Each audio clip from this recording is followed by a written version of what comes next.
Hey, Fudd, where you at, buddy? Didn't he say to meet us here? Runga. He should be. Runga. Where the hell is everybody? Runga? Where's my Runga? I need my Runga. Wait, Hazel. Look over here. Fudd left us a note. It says, please press play. Okay?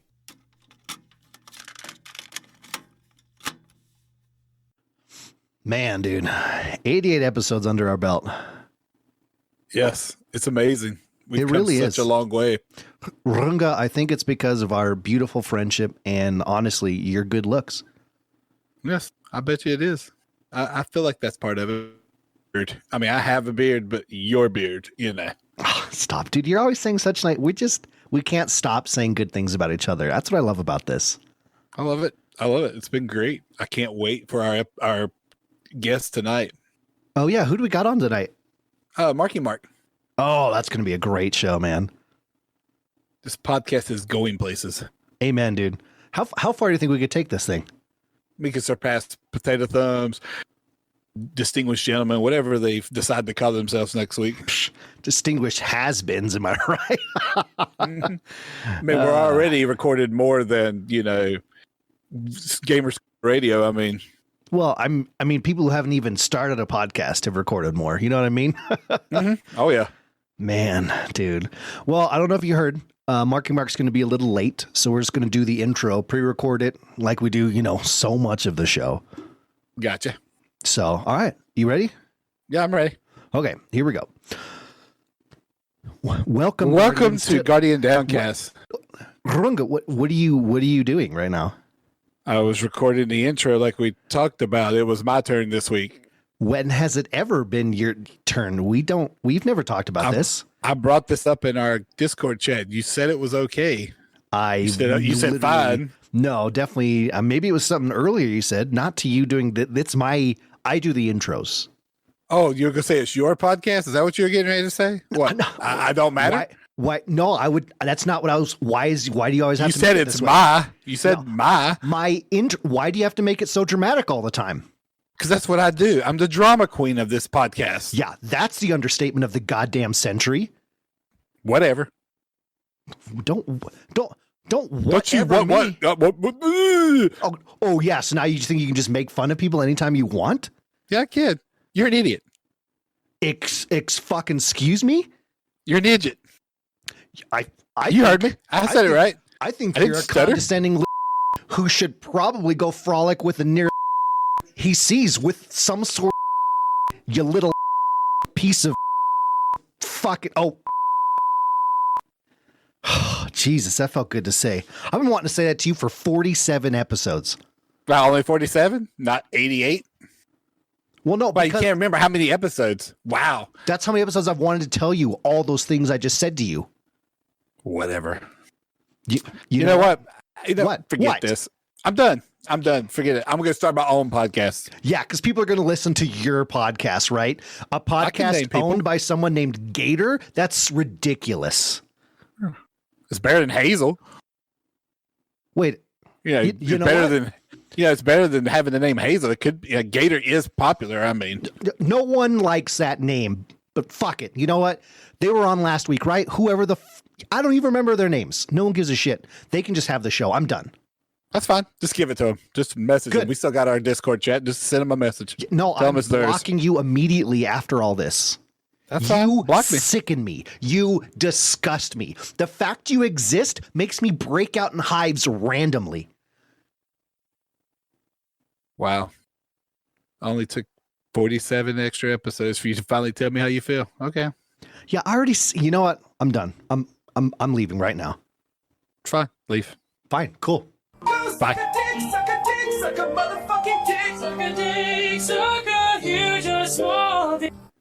Bitch. Hey, Fudd. Runga. Fake Gatr? Hazel? Where's Fudd and RNG? Hit the music.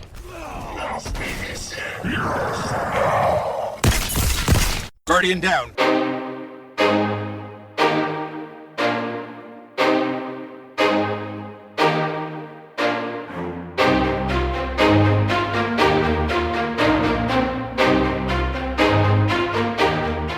What's up, everybody? Thanks for hanging out with us today. Welcome to episode 89 of Guardian Downcast. We're a couple dads that talk about all things in the Destiny universe, and we interview content creators and community members to find out more about them. We're the show that hopefully gets you to crack that smile on Monday morning. Looking at you, Ian, delivering those parcels. Shit, didn't I say this already? Oh well. I'm your host, the Gatr, and my co-host Hazel is here as well. Hey, man. How's your week? I heard it's been busy. Oh, shit, man. Yeah. I just want to say quick thanks to everybody on Twitter who's been like chiming in and stuff like this, because this week I had 2 interviews, just like Ranga did. And a lot of people were showing up, giving me likes and comments and words of support and stuff like that. And then I found out today that I got both positions. So I have to make a choice now as to which one. So I threw it out on Twitter to see, what to do. And I have no idea who the hell this person is in our Discord, or if they're even in our Discord, but a guy named Dave. And he's basically a banker too. And he's been giving me some advice, and it's been pretty cool to catch up and talk to him about stuff like that. So, but yeah, so that's been my week. It's been pretty good. My kid's on vacation, spring break this week. So I took today off and I'm off tomorrow. So feels good. Feels good. How about you, man? Yeah, it's been good, man. I'm curious which one you're going to pick. Yeah, me too. All right. Well, we'll leave it for next week. Yeah, but it's been good. Let's see. Weather check. 61 currently outside in Orlando, Florida. Thanks to whoever brought this cold air down here, because I thought we were in perpetual summer already. It was getting bad. It was like 90s, crazy heat. And just think of like the desert with like lots of wind and dry air. And yeah, it was bad. Yeah. Okay. Yeah. This is why we don't do a video podcast, y'all, because I'm giving him the finger. Okay. All right. Fair enough. Family's good. Everybody's healthy. My daughter did finally find an apartment to move into, so that's cool.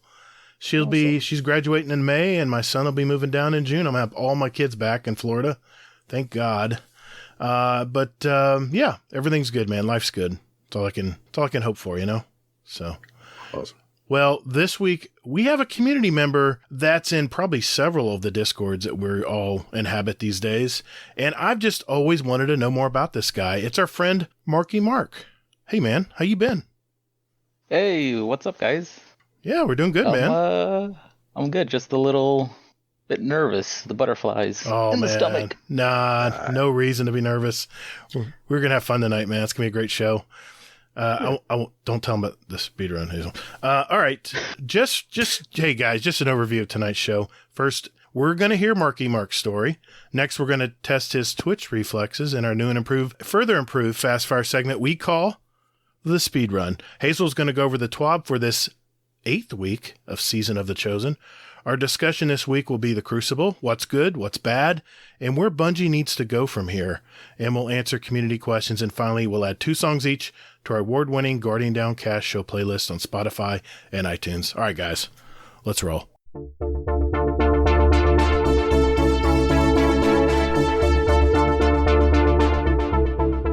Hey, thanks for listening to Guardian Downcast. You can find us on Twitter at Guardian_D_cast.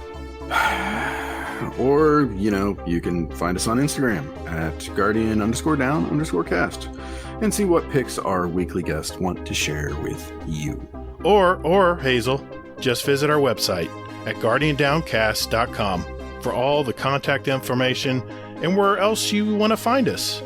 And you can also play any past episodes you like in any order you like, right from your browser.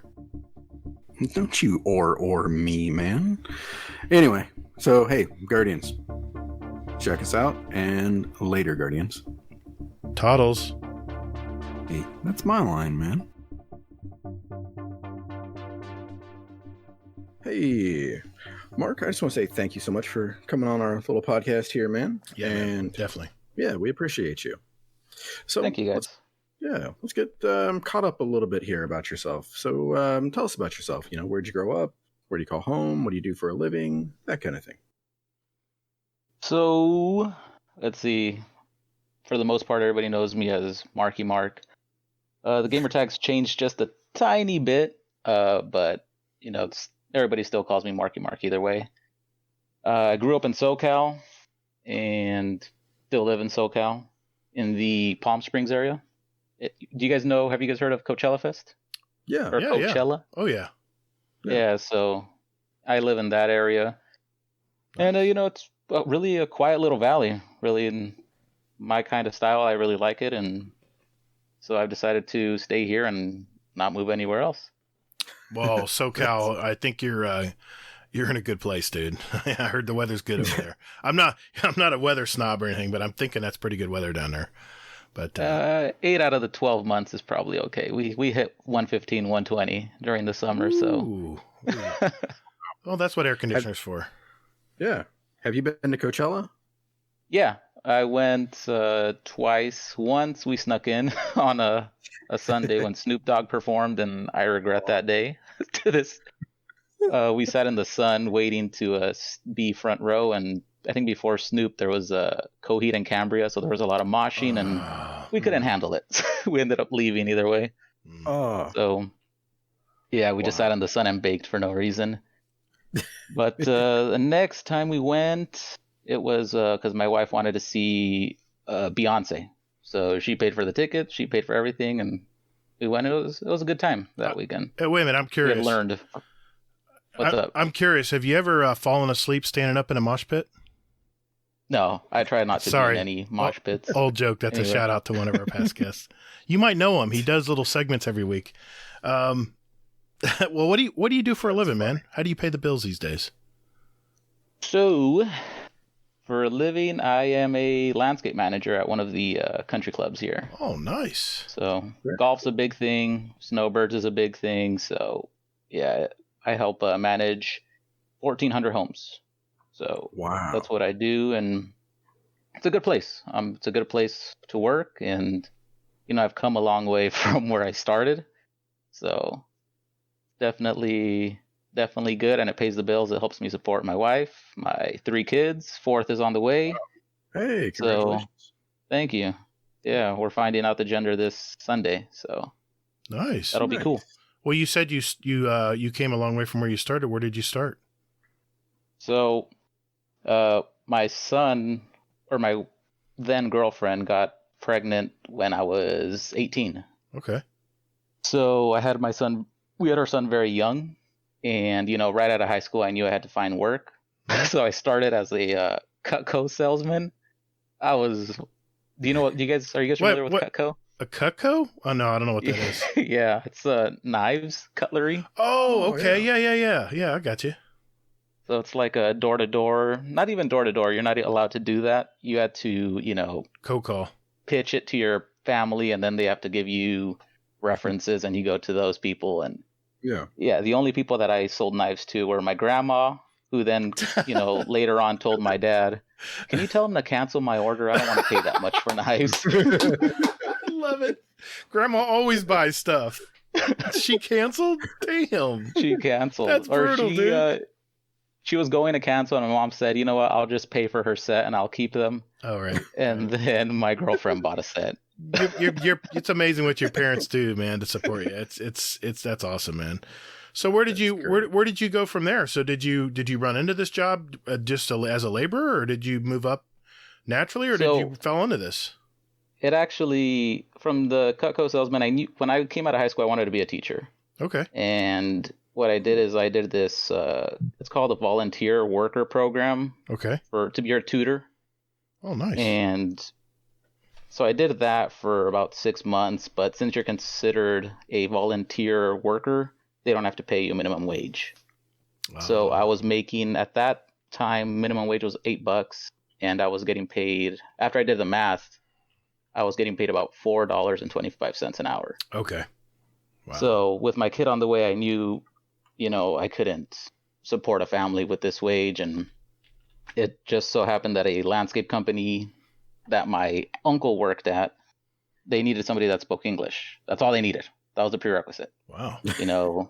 Speak English and be willing to work in the sun, really. So I started there cleaning gutters and roofs. We were blowing off roofs at the time. That's the last time that company did that. Oh, wow. And so I was up there in 110-degree weather. It was hot. Damn. Right. Mhm. And so since I spoke English, they put me as the head of this 3-man crew. From there, the owner would stop and ask me, oh, so how's this and this going? Blah, blah, blah. And I guess he liked either the way I thought or the way I organized the guys. Mhm. And, within a few months, he had offered me a foreman position at another place. Sweet. From there, they sent me to certain trainings and I did well. They promoted me to assistant supervisor, then to supervisor. And I was with that company for 10 years. And the owner of that company actually recommended me for the spot that I'm in now. Oh, that's awesome, dude. So I'm assuming you're bilingual? Yes. Oh, I wish I was bilingual. That's my wife's learning Spanish right now. She's trying to because she's a teacher. I mean, a lot of kids speak Spanish, and it's a good skill. Yeah, so my whole life I've had to practice rolling my R's so I can say ranga properly. Ranga. I love it. Glad to know it. It paid off for you right there. We aim to please here. Yeah. That's awesome, man. So, why don't you tell us about the first time, like your first introduction into video games and that kind of thing? How did you first find out about it? The first time I remember seeing a video game or a console or anything like that was at my aunt's house. My cousin was a little bit older than us, and he had, I want to say it was a Sega, and he was playing Home Alone on the Sega. Wow. And I just remember thinking it was so cool that a movie that I liked watching is a video game. Yeah. Right. And, from there, I remember having a Nintendo 64, a PlayStation 1, PlayStation 2. Then I switched to GameCube and then Xbox. So. Man, you covered it all. Yeah. That's awesome. Yeah. Just about, my parents I have 4 brothers. Right. So one system was not enough for that household. They were kind of forced to, get the oldest one his PlayStation, and then eventually it was handed down, or the GameCube was then given to myself and I was gonna my say, 2 brothers. Yeah, where are you on the 4 brother scale? So I'm the second one. Okay, second. So I have an older brother. Okay. Then it's me, and then 2 brothers that are twins. And then my youngest brother's 16 right now, so he was born a lot later than So I. you got to either share the new, or you got the almost new. Yeah. Nice, man. No, that's not bad at all. That's a good place to be in a family. Yeah. I think so. When you're a kid, I didn't notice the difference. What I was going to say is I was firstborn, and my brother always benefited from all the shit that I messed up. That's what sucks about being the firstborn, the first brother, first sibling, because you mess up, your parents punish the hell out of you, and the 2, I have a brother and a sister younger than me, and they'd always go, well, don't do that. So they always fared a lot better than me, because I was always the dipshit who got in trouble. But no, man, that's a good place to be. Good place to be. Yeah. So you're gaming on PC too now, right? Yeah. Nice. Yeah, I made the switch about 1.5 years ago. I started just on my laptop, struggling to get, 40 frames Right.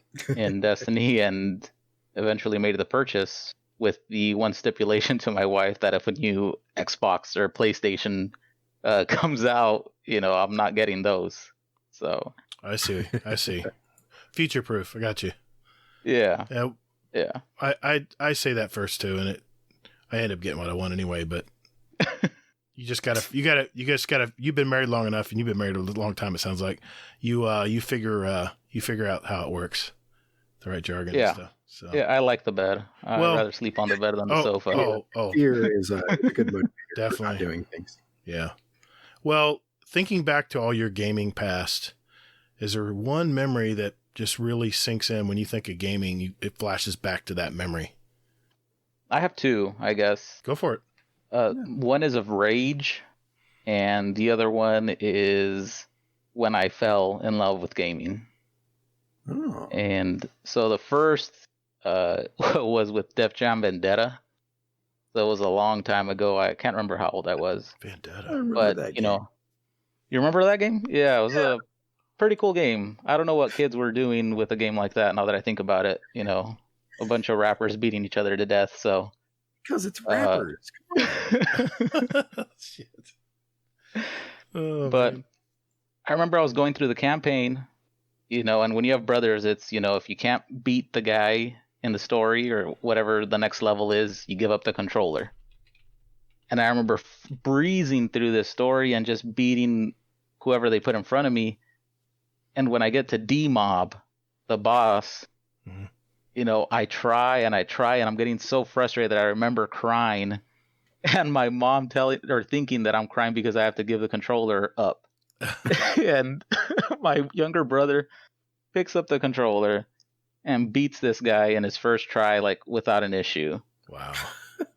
So that was my moment of rage that I can still remember. My brothers still remember it. Okay. And Well, the moment that I want to hear the one that I where fell you in love with yeah, gaming. Let's hear that one. That was with Star Wars Knights of the Old Republic. Okay. Oh, I was in middle school, and I remember a buddy of mine saying, "You got to check this game out." And I picked it up, and I just remember falling in love with I'd never played a game that gave you, decision making, that you can make a choice and it impacts the outcome of the game. It impacts, I think it might have even been Star Wars Knights of the Republic 2, because I remember in that game, if you turn towards the dark side, your allies also begin to reflect that. yeah. And they also turn towards the dark side. And I just thought that was so cool. And, being a kid in middle school, trying to find a girlfriend in the video game was pretty cool too, I guess. So See, I don't think Gatr ever played that, but yeah, that first Knights of the Old Republic game. No, I didn't. That ending. I mean, if that didn't sell you on like video games as art, like nothing would. I don't think. yeah, those games are so good. I would have loved to see them do a complete remake, not just a remaster where they make it, because they've already done it, I think, in 1080p for backwards compatibility, but Yeah, completely I think I even had redo my it. cell phone. Yeah, I don't know where the hell I was during this time, because I was big time into Star Wars back then. I don't know, man. I don't know where the hell my head was. I was probably in some other game type, probably shooters. I'm thinking probably early Call of Duty, maybe. Hard to say. I'm looking it up now. What year was that? I could tell you where I was. You were probably knee deep in diapers. Yeah, no, I did take a very big hiatus. And, and when I had kids and they were in diapers, it was PlayStation 2 times. I'm pretty sure PlayStation 3, almost PlayStation 3. So there wasn't a whole lot of online play back then. I remember PlayStation 2 introduced it, but PlayStation 3 is where it really solidified the online play. Yeah. Yeah. Looks like it came out in 2003. That's about right. Yeah, that's perfect. That's right when I had that's when, my son was born in 97. My daughter was born in 99. So yeah, that's right in that arena when it was definitely either close to diapers being done or right in diaper patrol at the time. Yeah. Yep. I missed some good games back then, but oh well. Hey, when you're a young parent, you've got to make sacrifices somewhere. Priorities. Yeah, definitely. All right. Well, Cool. All right, sir. So there's this little game called Destiny. You may have heard about it. Yeah, I've heard a few things about it. Yeah. Oh, okay. How'd you find it? So I found Destiny through a friend who, he was already playing it, and he had told me about it, recommended it. I was kind of on the fence on whether or not I wanted to spend money on, getting a game I wasn't sure about. So, because I might have been, I don't even know when the first Destiny came out, but I don't remember my income being all that much. So he loved the game so much that what he did is he went and he bought me Destiny and The Dark Below. Oh, so he bought it for me and he told me, here, play it and I'll show you the ropes and so on and so forth. And I played it and it was lots of fun, but I was the fourth fire team member at times. So, if you know what that means. I know exactly what you people mean. that play Destiny know what that means. Yeah. I Yep. was left out sometimes, right? You were the So, you were the alternate when the other guy didn't show up. Yeah. So to this day, I still hate that guy. His name's Cronus. Never met him. I don't like him though. We all have a Cronus. Don't worry. Yeah. So so that's how I got in. That's how I first played Destiny. But to be honest with you, I didn't play very much of Destiny 1. I remember The Dark Below, and then playing Taken King, and trying to play Taken King on Xbox One and PS4. Mhm. Was it Xbox One and PS4 or Xbox 360 at that point? PS4, Xbox. I think that was the one that cut away from. The last gen, right? The previous gen? I think so. Well, I remember trying to play on 2 consoles, and it was too much. I burned myself out. Yeah. Just because I wanted to play, with friends I had already built, friendships I had already built on Xbox, and, with my brothers on PlayStation. But it was too much for me, and I ended up dropping the game. Right. Yeah. And, when I started seeing ads for Destiny 2, when Cade's at the bar sitting down and for the puppies and all that, I got pretty hyped, and I got excited for Destiny 2, even though I hadn't really been a part of Destiny 1.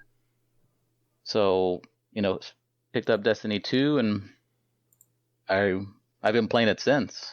Might go on hiatus for a season or half a season during some lows, but for the most part, I've played most of Destiny 2, I would say. Nice. Well, that's I did the same thing, man, but I was in an adult gaming alliance, and I was a mod, and I was trying to play with the people on Xbox, and of course my home was PlayStation, and yeah, it's real easy to get burnt out on that stuff because you have to make whole new accounts. You have to, there's no cross save, and but that's what's going to be great about the new cross play coming up in a couple seasons, because now we're going to open up a whole new friends list. We're going to have whole new groups to play with, and it's just going to be so much.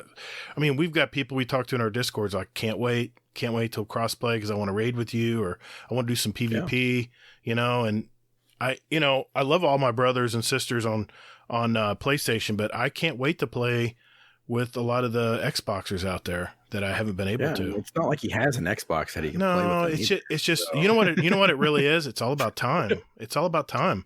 But that being said, I got a PS5, dude. I'm not going to go play on my Xbox One. I'm sorry. I'm not going to do it. I'll have a freaking headache for 3 days after playing on one and then going to another. I'm like at 120 frames at 4K right now in Crucible. Frames before friends.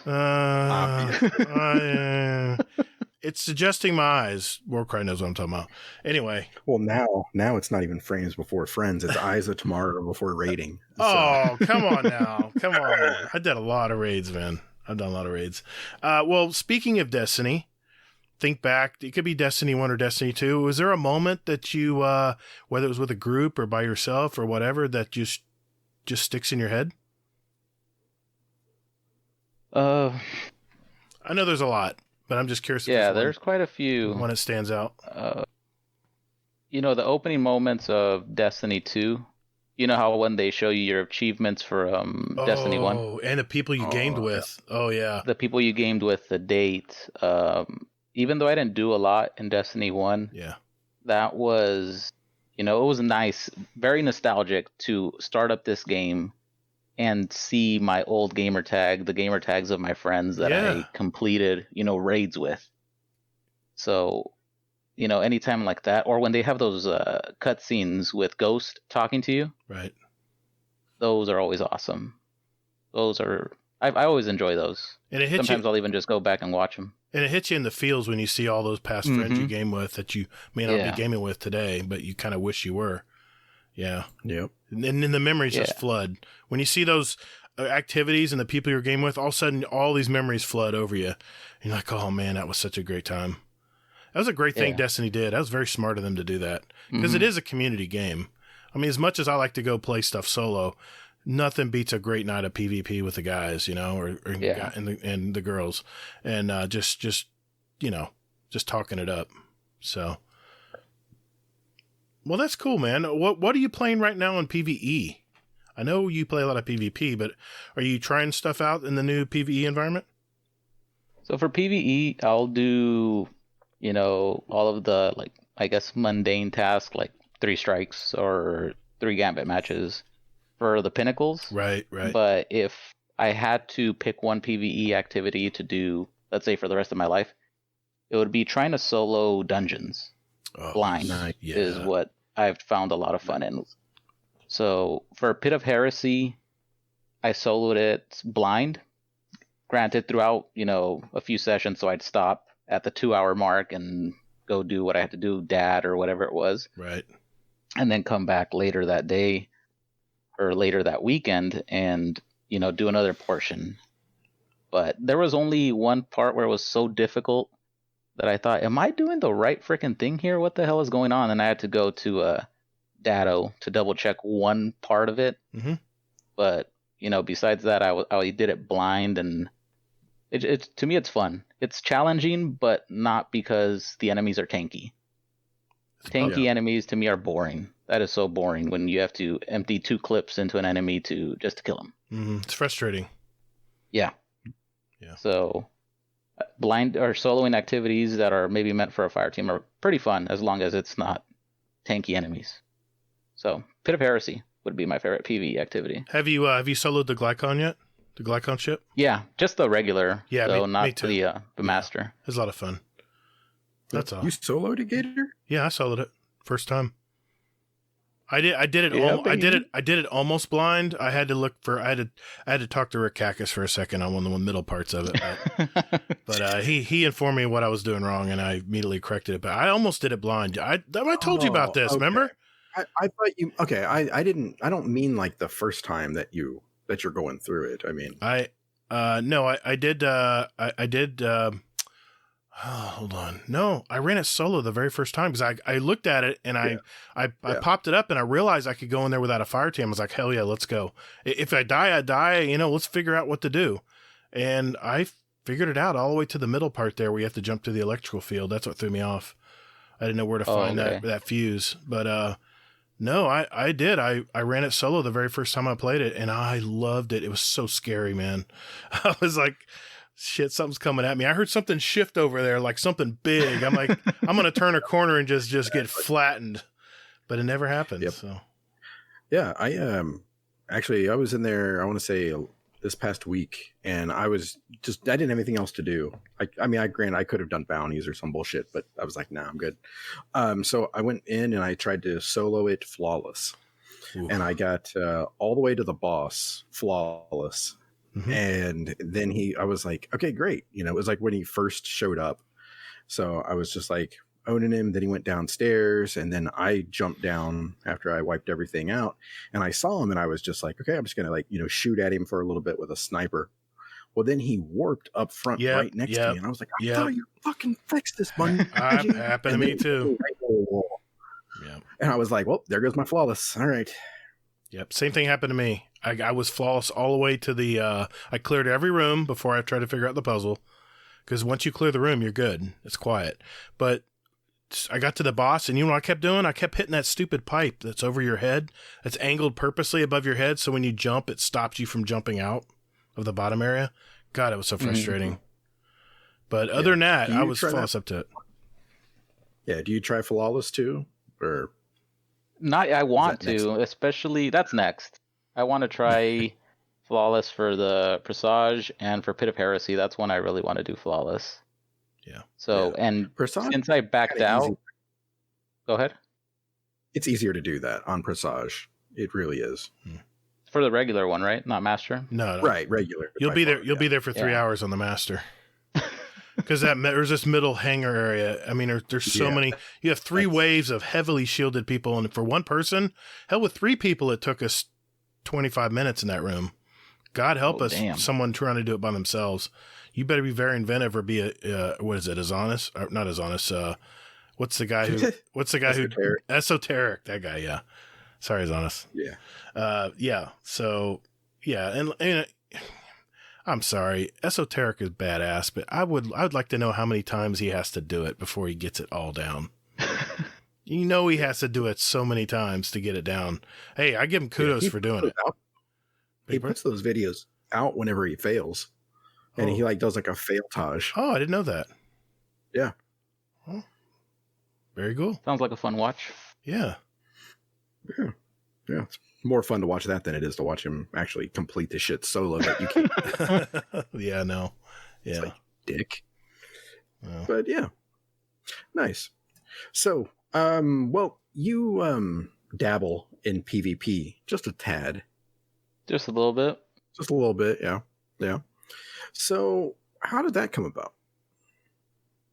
So I didn't, or when I first started with D2, it was mostly PvE, and because I had had bad experiences in the little time that I did play in D1 and with Call of Duty. So I remember with Call of Duty, I would rage a lot, and I not rage like break the TV or anything like that, but just it would ruin the mood or my mood for a while. So at one point I decided, why am I going to play PvP if all it does is just sour the moment and ruin my night? So I swore off of PvP until D2 Season 3, when I think that's when Redrix came out. Oh, that's Play right. more. Yeah. So, at that point when I decided that I was going to try to improve it, intentionally try to improve and try to get better and actually invest time into PvP. So that's how that came about.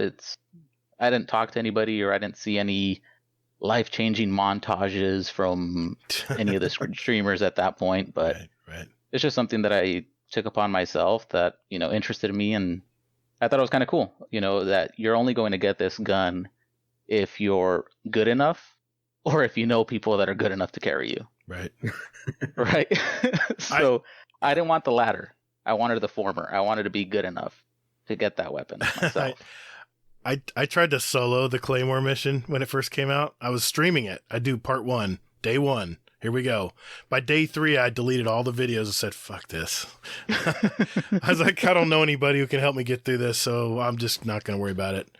But I remember trying to do that, trying to solo it, through all the comp and stuff. And comp, you remember comp back then wasn't as, it was brutal. It was so punishing. It wasn't as forgiving as it is now. Oh my God, it was so punishing. No, not even close. You jump up to heroic and lose a game and then fall all the way back to Guardian. You're like, what the hell? It was literally 2 steps back, or 2 steps forward and 3 steps back. I swear at the end of the day, you were still at the same number you started. It was so frustrating. So punishing. Well, we'll talk about that later, because that's one of our main discussions tonight is PvP. So, well, let me move on to, I'm going to get a little personal with you here, man, because I know we've talked back and forth a little bit, and yeah. If it gets too personal, say, hey, dude, I don't want to talk about it.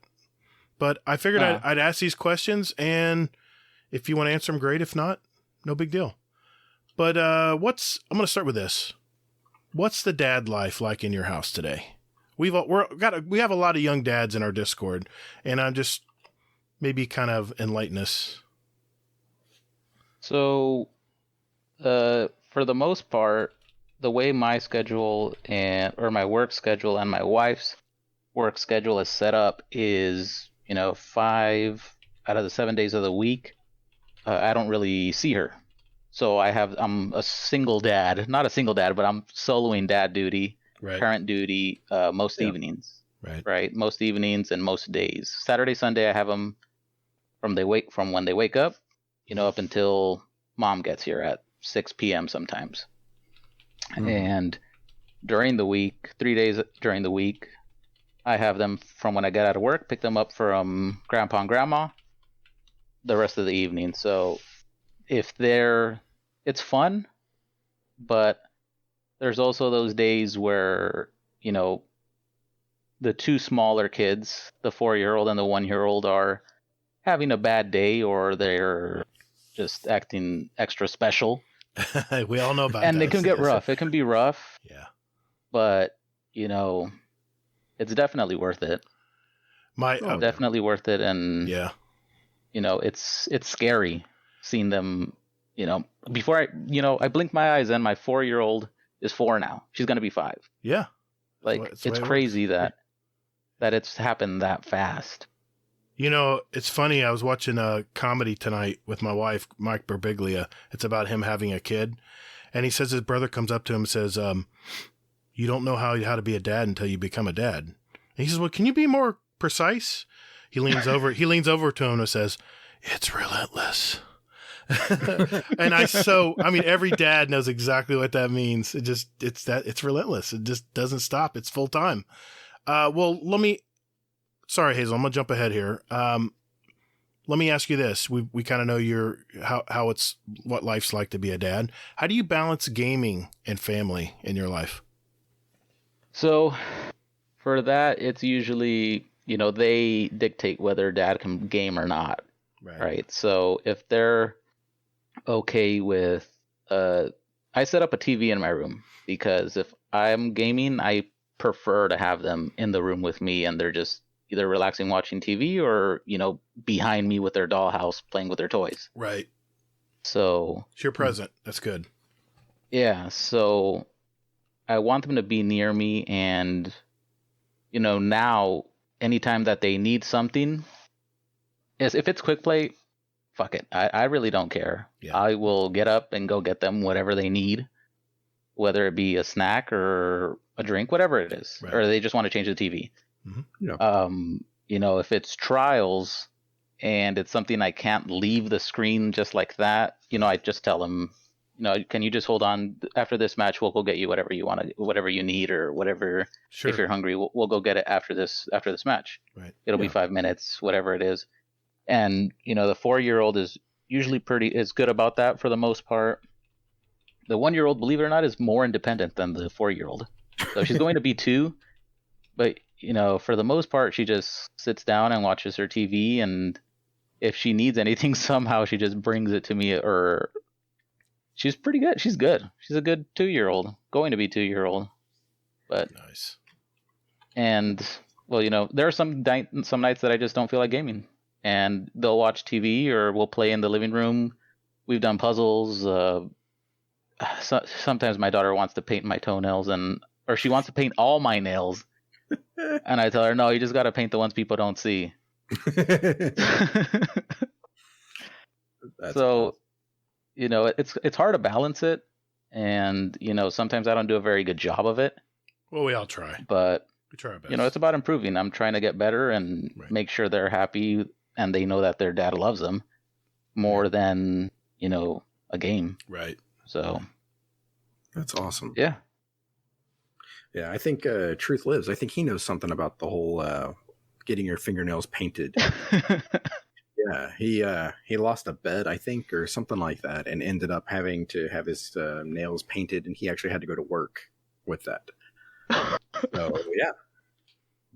So, good stuff there. By the way, real quick segue here. Gatr, great job on the podcast. I'm still listening to it. I'm like maybe an hour away from the end. Yeah, so we went deep, probably deeper than I wanted to go. But yeah, Truth is a great. I meant to say that. Yeah, thank you, Truth Lives.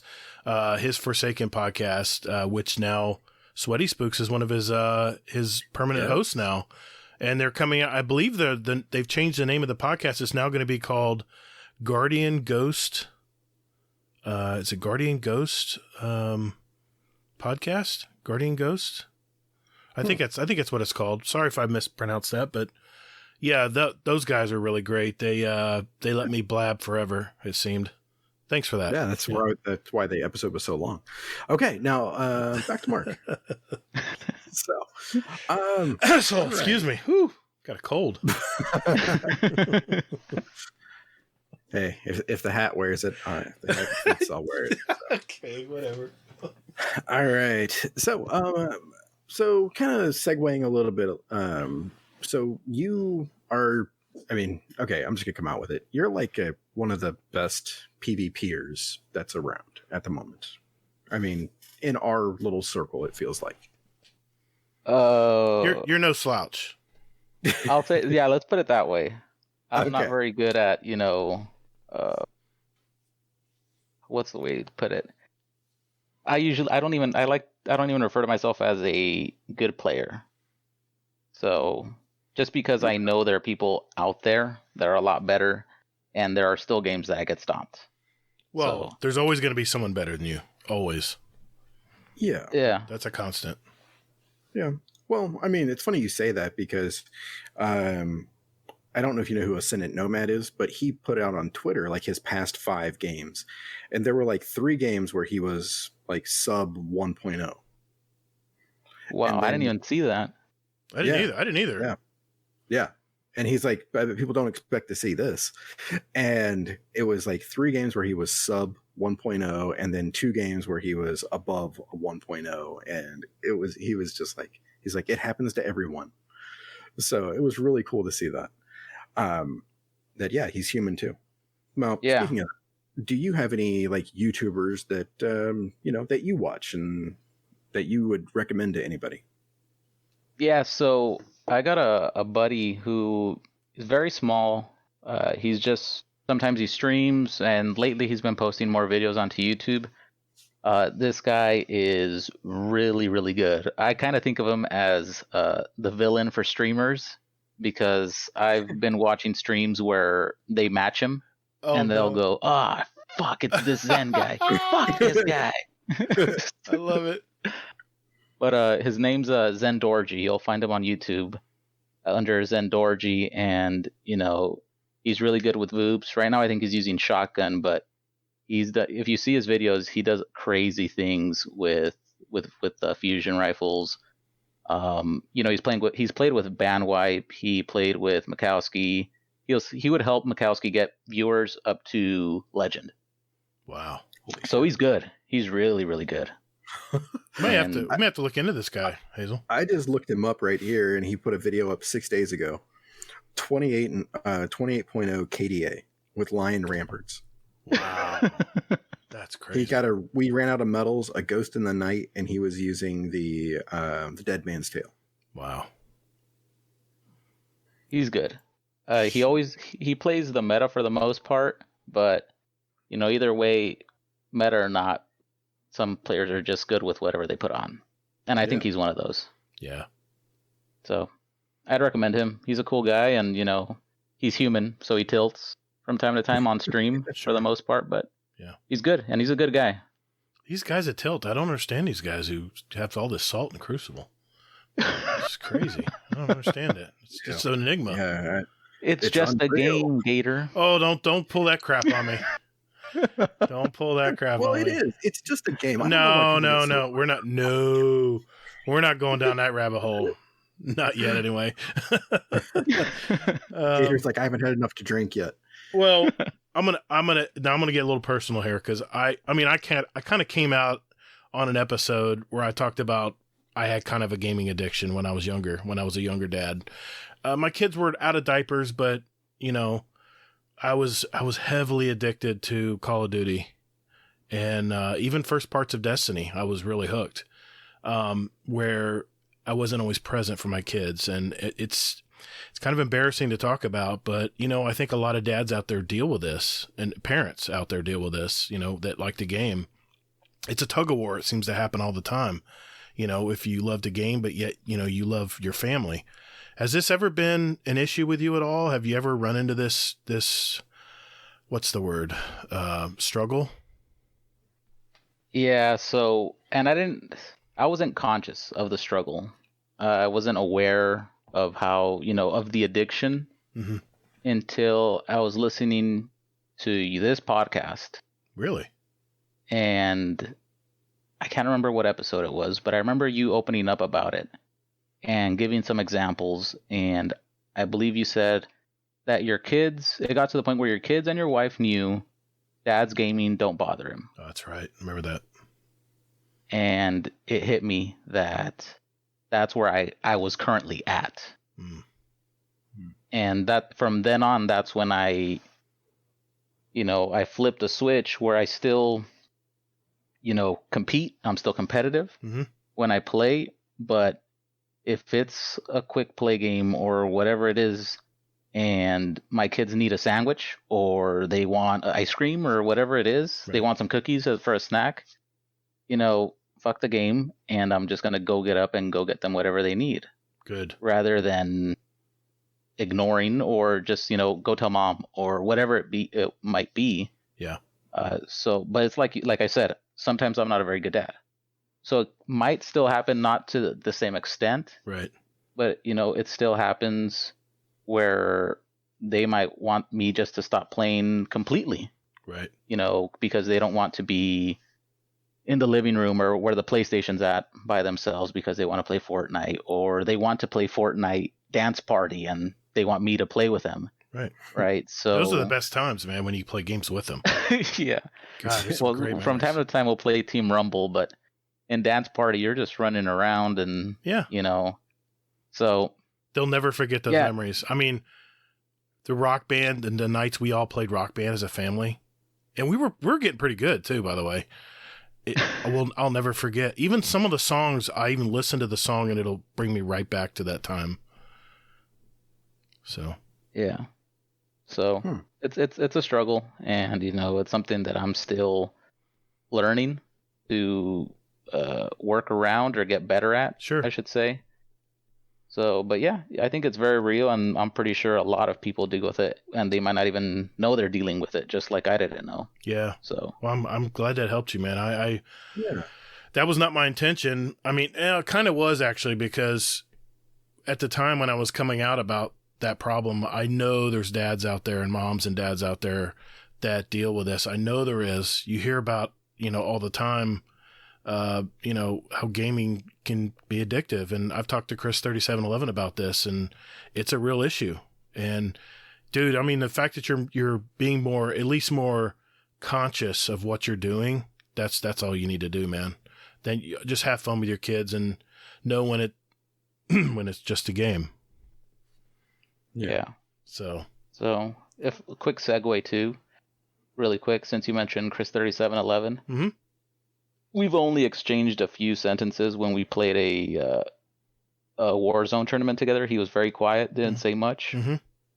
But his most recent episode, where he talks about his son, yeah, that has to be my favorite episode so far yeah, of Guardian Downcast, just because it takes a lot for somebody to open up about something personal. yeah. Chris is a great guy, Right? He's So- been such a huge supporter of our show too. Yeah. So props to Chris, and yeah. thanks for anybody who's willing to open up on this show or on any podcast and just help other people feel a little bit more normal. Sure. Yeah. Well, thanks for sharing that, man. I didn't mean to bring the show down, but I thought it was an important issue that I wanted to bring up. So. No, it's not bringing the show down at all. I mean, it's this is real life. Yeah. Yeah. This isn't. Yeah. Some people forget that. I think that that sometimes people just want to think that life is what it is and live in a bubble, but not everybody can do that. Well, So. I know from a guy's standpoint, I don't know how it is for moms or women out there, but for guys, we work all day, we're tired, and it's our stress relief. For me, it was my way to escape the real world. It was my way to project into the Destiny universe and roam around without a care in the world. I can be sick, like really coughing and fever, feel like crap when I'm homesick, and I jump in and play Destiny, and it's like I forget about it. It's just, I can't explain it. It's just a feeling but you got to be careful getting into that too much into that world and not realizing where you are in the real world. It just can be a double-edged sword. So that's the reason I wanted to bring it up. Yeah. So yeah. All right. Hey, let's get into signature questions. Sure. Yeah. Thanks for sharing that, man. Yeah. No problem. All right, sir. So, do you have any other hobbies besides gaming? I guess maybe while I do, honey-do list stuff, wash dishes or laundry or stuff like that, I'll watch anime. Very specific animes. I'm not just, shoot me any anime and I'll like it. But, right now I'm into My Hero Academia. So I guess you could put that. Yeah, watching anime, watching TV, Netflix, Funimation, things like that. Nice. Anything else besides My Hero Academia? Grew up with DBZ, right? So Dragon Ball Z and Vegeta is Velveeta? What? Don't you fucking start. So Dragon Ball Z, and then I like some what is it? The Devil is a Part-Timer. I don't know if you've heard about that one. Assassination Classroom, and How Heavy Are the Dumbbells You Lift? Oh yeah, I know that one. So Why are you laughing? Why is everybody laughing? Anyway. That's awesome, man. That's awesome. Yeah. Well, hey, I have a quick follow-up question. Go for it. So, I've wondered this. How does your garden look? Or do you have a garden? me? Yeah, since you're in the business. Yeah. How does your yard look? I'm just curious. Well, my backyard has been just dirt. Just dirt. I'm not exaggerating when I say that. For the past 2 years. And I've been promising my wife I'm going to fix it for the past 2 years. So, finally I said, okay, this is 2 years overdue. I'm just going to pay somebody to do this. So, You're gonna pay a landscaper, really? No shit. but hold on. They're doing something that I can't do. I don't know how to install pavers. Yeah. So right. They're doing all that. They're doing all the grading. And at the end, I'm just coming in and setting up the irrigation and the actual landscape, the plants, the grass. And so they're doing the heavy stuff, which is what held me off for 2 years. Yeah. That's awesome, though. Yeah, in Southern Cal, it's like clay, right? It's like clay, like fine. And some parts, we're very sandy. Sandy, okay. Some plots are, very sand, clay, kind of, yeah. All I remember is when I was in Southern Cal, when my brother moved there one time, I was like, where's the effing water? I'm looking around going, where's the effing water? Where's it coming from? I'm like, I'm from Florida. It's like oak trees and green everywhere. It's like a swamp. I come to Southern Cal and I'm like, okay, I see the mountains, the foothills. I see these beautiful green lawns and I see desert in between. I'm like very temperate. I'm like, what the hell? Where's the water coming from? I guess you guys pipe it in from the Colorado River, right? Yeah, I believe we do. Yeah, some of it. And we also have some, I want to say, a fault or something like that somewhere. It's the CVW, the water district here knows I got you. what they're doing. I don't look like too much into it. Super deep well or something, right? Right, I got you. No, I didn't mean to get technical on you, but I think I've been wanting to ask this question all week. MarkyMark, dude, what's up with the gamer tag?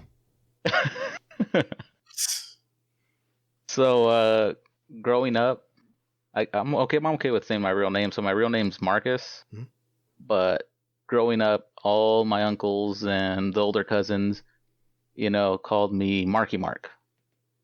When I chose that gamer tag, and I thought, well, MarkyMark sounds cool, and it's my nickname growing up, so I'm gonna put it.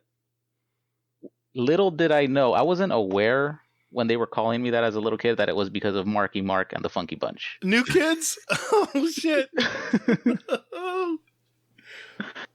So, now for the most part, when people see me jump into, at least on Xbox, when I would jump into a party chat, hey, MarkyMark's here, where's the Funky Bunch? Oh. Hey, that joke was something I heard quite a bit on Xbox. Not so much on PC, but quite a bit on Xbox for some reason. That's awesome. That's so cool. Yeah. When my wife, she asked me like every week, she's like, who's going to be on this week? I was like, MarkyMark. And she's like, paused like a long time. And she's like, the MarkyMark? Sure. I'm like, yeah. Of course it is. He's got nothing to do right now. I'm like, and then I started thinking about it. I was like, is it really like the fucking MarkyMark? So, that's awesome. All right. Well, sir, do you have a motto or a mantra that you like, or a couple of them? I have a couple, I guess. For life, it's more hold yourself accountable. Don't blame your environment or other people for your fuck ups, because ultimately it's your decision that might cause that fuck up, right? Yeah. So that's my one for life that I try to instill in my kids, especially my son, since he's the oldest one and he has the habit of saying, oh, well, they were doing this, so I just did this as a reaction or whatever. I pushed them because they were trying to get into my room. And I tell it's hold yourself accountable. Don't blame your sisters and tell me that's why you decided to push them or slam a door and then, squish their finger with the door. Right. So that's one for life. In the Crucible, I go with, respect your opponent. And what I mean by that is people may call me a tryhard or, hey, MarkyMark, you're sweating during goofy scrims or whatever. Mm-hmm. And we'll even get into a question later that goes back to this. Mm-hmm. If I go up against somebody in a 1v1 or whatever the situation is, I expect them to try their hardest to beat me. I don't want a pity match. I don't want to be, have them have sympathy, then they take it easy on me. No, if they're going to, shit on me, then let it happen. If they're better than me, then I want them to play at their fullest and face me with that. The same goes when I play against somebody. I'm not going to hold back because I think it's humiliating, I think, for the other person, I would imagine, if I'm, goofing you, trying to beat you with a sword hilt. To me, that's disrespectful. Yeah. Right. So. Well, how else are you going to know where you stand? I mean, that's sports. Yeah. That's sports and humanity. Period. I mean, when I bowl, I'll sit there and bullshit and say, "Hey, how's your week been?" Blah blah blah. But then when I get the bowling ball in my hand and I look at the lane, I'm focused. It's like I'm going after you now. I'm going to destroy you. That's the mentality you kind of have to have if you're going to compete. Human to human. So. Yeah, that's a good way to live, man. I like that. Holding accountable. God, if every parent hasn't heard this before, but Johnny down the street's allowed to do it. How many times is all our parents? I mean, we ended up being our own parents, by the way, because we ended up hearing this, that we used to tell our parents the same thing. But Johnny's allowed to do it. How come I can't do it? And then you hear from your own kids, and you're like, I've become my dad. Because I'm the dad, and that's why I said so. Yeah. I've only used that once, thank God. Yeah. All right, I'll take us out, Hazel, I guess. It's my favorite question of every interview I ever do. MarkyMark, what's one thing about you that nobody knows? Oh, I thought about this one all week, and I don't think, I can't think of one that I decided. There's one that's dark, but I don't know if we want to go down that path. You know what? I'd rather you go with what you feel is strong. I mean, we've had guests go dark. It's up to you, man. It's up to you, man. It's up to you what you wanted to tell us. Well, it's because I think this is really the one thing that I've told I think I've told 3 people. Wow. In my life. Okay. So this was what? I was in the same landscape company that I was in for 10 years, but I was at a property where I just couldn't do shit right. I was, road bump after road bump. If there was a mistake or something that could go wrong, it went wrong. Right. And I was getting a phone call from the owner's son every day. What the fuck is this? And, they were on me. Right. And I remember just hating waking up and going to work. So it never got to the point where I knew I was going to do something or I had planned a date. But, so I knew how I would do it. Right. Yeah. Fuck. No, dude. I get it. We do. We've heard other people talk about this too. So, you're not the first, man. We get it. Yeah. I didn't think this was going to happen because the last time I talked about it, this didn't happen. I didn't find it hard to open up. Yeah, I know, man. But, I didn't think anything of it when I had decided, and I don't want to give anybody ideas, but I knew I wanted to do it quick and I did not want to feel anything. So, but I remember talking to a coworker and saying, "Hey, have you ever thought how, you'd want to die?" I told him I'd want to either go in a car crash going, 150 miles per hour, or, falling from an airplane and not pulling the parachute. I see. And he looked at me and he said, I don't fucking think about that. And he laughed. And I remember realizing at that point, I was like, holy shit, something's wrong with me if I'm thinking this. Yeah. So, it left me that when I was there, it kind of left me traumatized because that's the first time I had ever really had thoughts like that. Yeah. So, for about a year, maybe even 2 years, maybe 3 years, I just have little, phases. Not phases, or the best word I can think of is pockets throughout a year. Yeah. Time, right? That it would just come in like nothing. Usually it would be stress from work that would set it off. Mm-hmm. Or if I fucked up at home, just not doing enough to help around the house or whatever it was, and I hear it from my wife, that stress would set it off. And, I was back in that thinking, that mindset of, if I were to go today, nothing happens tomorrow. Life just keeps going. Yeah. Nobody's going to miss me. And I had my son and my newborn daughter, for one of those thoughts at that time. And the hard part is I never looked for help. When I opened up, it was, years down the road when I had already, was able to beat it.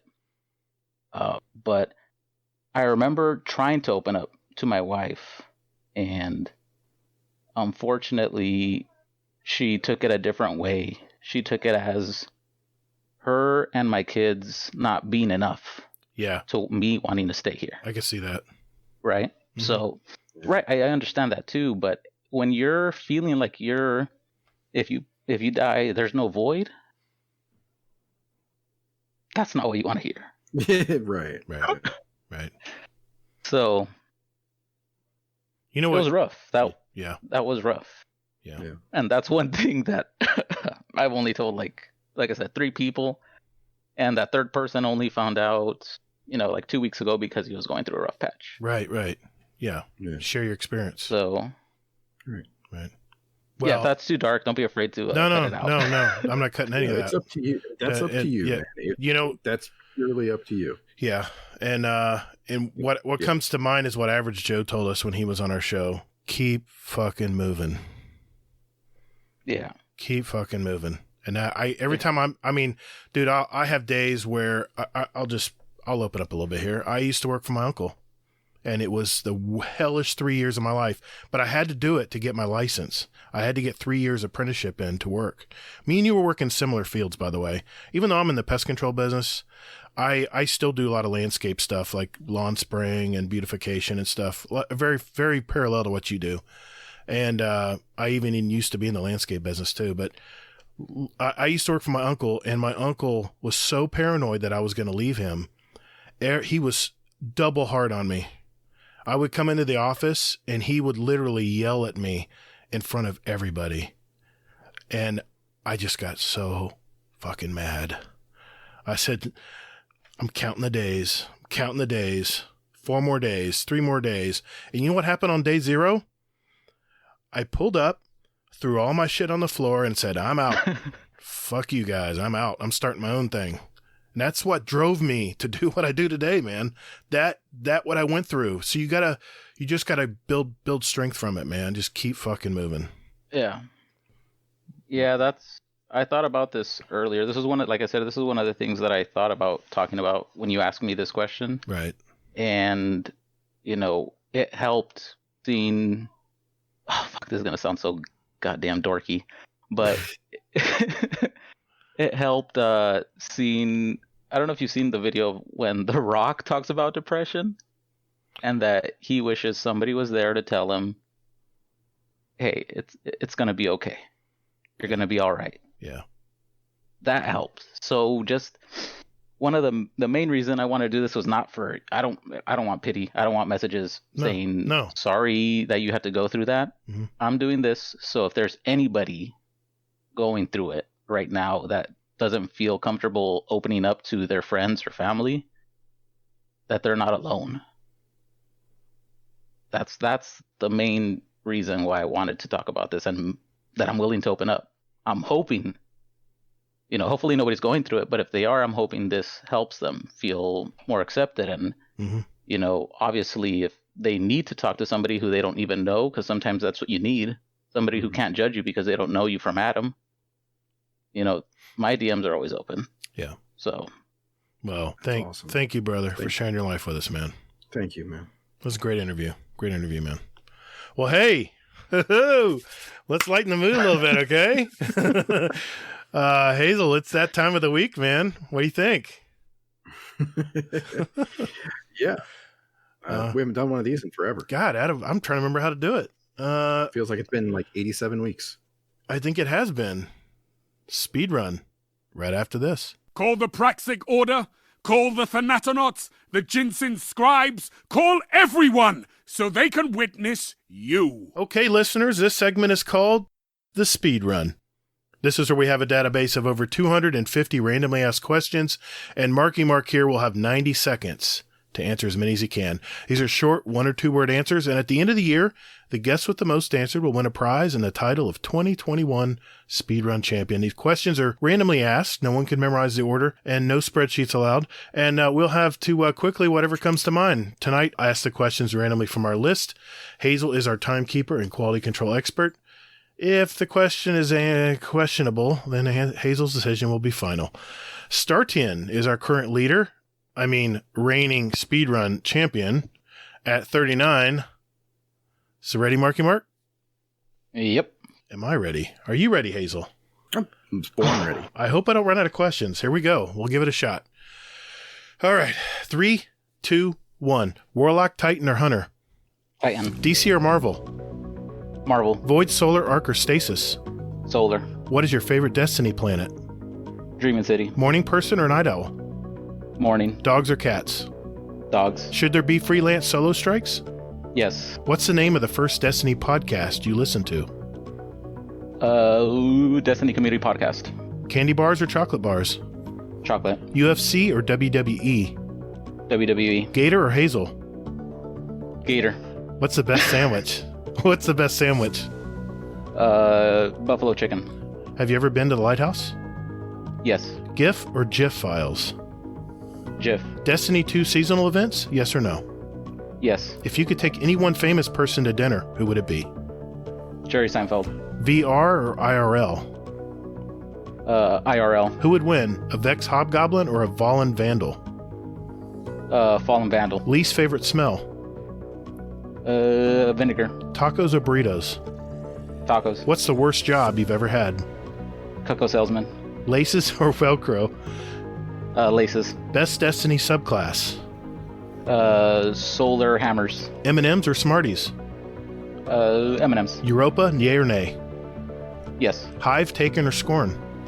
Hive. What one thing annoys you most? Scorn. Picard or Kirk? Picard. Last Wish or Leviathan Raid? Leviathan. Nice. One more. EDZ or Cosmodrome? EDZ. All right. All right. That was a very fair contest. I think you did pretty well, man. Hazel, how do you do, man? 30. Nice. Oh! That's a solid number, man. I think I got 4 last week. I didn't do well at all, dude. So consider yourself lucky. No, you did great, man. That was great.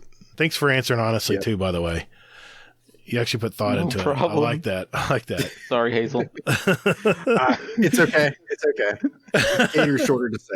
Well, I did invite him. I'll go with that. Hey, listeners, I've got a question for all you out there. Do you have a great speedrun question for our speedrun? If that's a yes, then join our Discord. Enter them in our speedrun question ideas channel, we're going to do this again this year. We're going to add them to next year's speed run. Just remember, they need to be yes or no, 1 or 2 word answers. Either or questions will also be accepted. At the end of the year, we're going to have 2 drawings for $25 gift cards of your choice. And you can enter up to 5 questions to go into the drawing in that channel. So good luck, everybody. All right. I believe it is time for This Week at Bungie.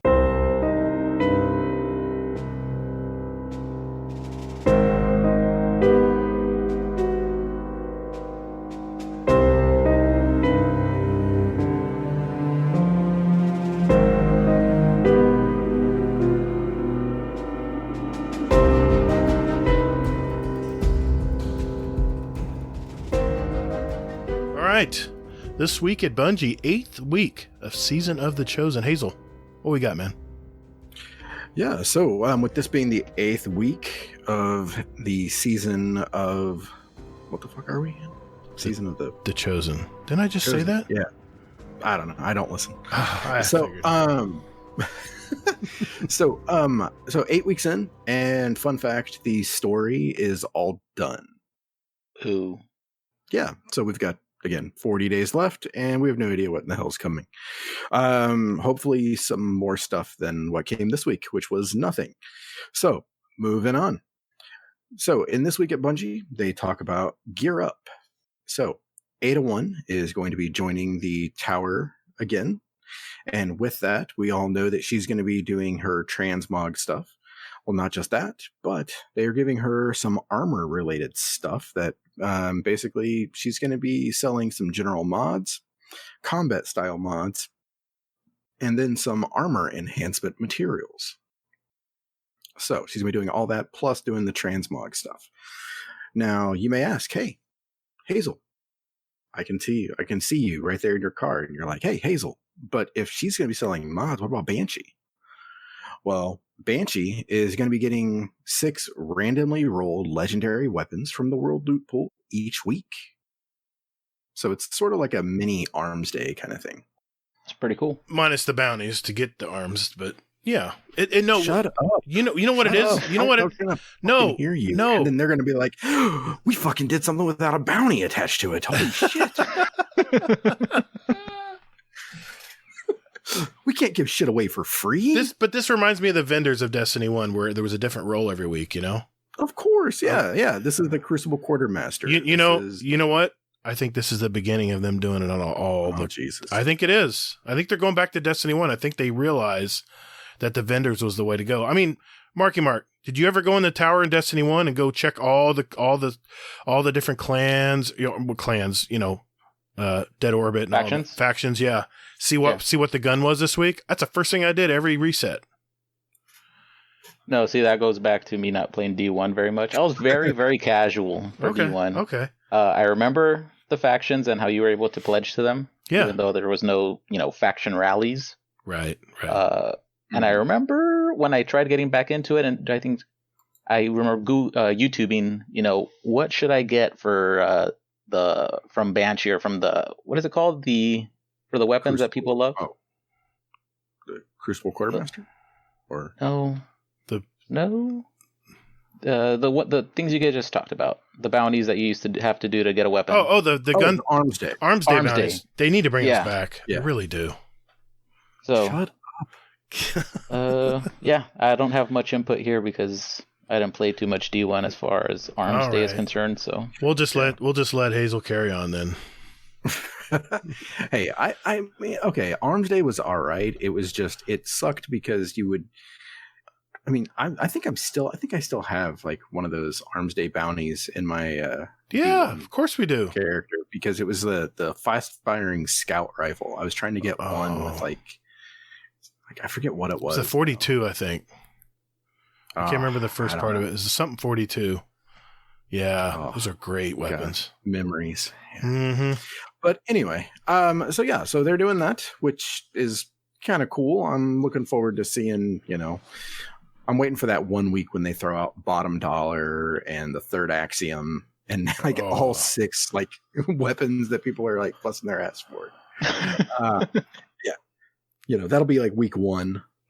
Everyone will be like, what? Galahorn. No, I'm sorry. I'm sorry. I said the G word. I'm sorry. Yeah. All right. So Eyes of tomorrow. Sorry. Okay. Yeah. I'm done. Yeah. Mr. Hey, I'm going to share this tweet because this has to be real. It's not April 1st. I knew it was a joke. I just wanted to see if everyone else caught on. That's getting deep. All right. So moving back to the TWAB so I can step away from the Gator's bullshit. So last one standing. So, it's no big surprise. Bungie has been getting a lot of grief over celerity and bottomless grief because people don't like getting them. They're pretty much the wah wah wah of Destiny perks for top tier items. So, i.e., trials weapons. So, in an effort to kind of bring them up, I guess, what they are doing is that they would like to make those perks for adept roles mainly, but they can't do it because they feel like that would sort of lessen. I mean, I kind of viewed it as lessening the loot pool in a way, but what they're going to do is that Bottomless Grief is going to get a permanent plus 30 to the mag at all times. Pretty good. That's not bad. That's pretty good. Pretty good. Mm-hmm. Yeah, that's pretty good indeed. And then Bottomless Grief becomes a flex perk on the left column on adept GM weapons. And that's the part I liked. Yes, you're going to be able to decide whether you want that perk or not. Right. Now, so I'll move on to changes to celerity as well here. So celerity is a permanent plus 20 to handling and reload boost all the time. And then this is going to be a flex perk on adept trials weapons. But the big asterisk for this is that this is going to start next season. Right. Only natural. Yeah. Unfortunately. So right now it's just sort of, I mean, I guess it is kind of cool that so if you are sitting on one of those weapons, which I'm not, then, you can still at least get something for it, for next season. Well, 20 to reload and handling is going to be great for the 120s that already have, kind of crappy handling. At least some of them do. And then that reload is abysmal if you don't have some sort of reload perk already on it. True. Mm-hmm. Yeah. And then next after that is going to be simply the Presage. Bungie is going to do another stream of everyone's favorite ghost ship. So they are doing a Presage Exotic Mission Developer Deep Dive Wednesday, April 7th, 10 a.m. Pacific at Twitch and youtube.com/Bungie. So be there or be square. Aside from that, some shit's some broken. They're working on it, and they will get there. That's the Hazel I know. Welcome back, Hazel. There's some shit broken. Yeah. Check it out. Good luck. Godspeed. Yeah. Well, I mean, shit's broken. What the fuck do you want people to do? It's I know. Shit's broken. It sucks. But, well, we'll carry on. It's just a game. No, I'm just kidding. I think we found the title, by the way. That's the title of the show. It's not just a game. It's just a game. So, all right. And then they did have some art in there as well as the movie of the week and that kind of thing. And I did want to especially call out.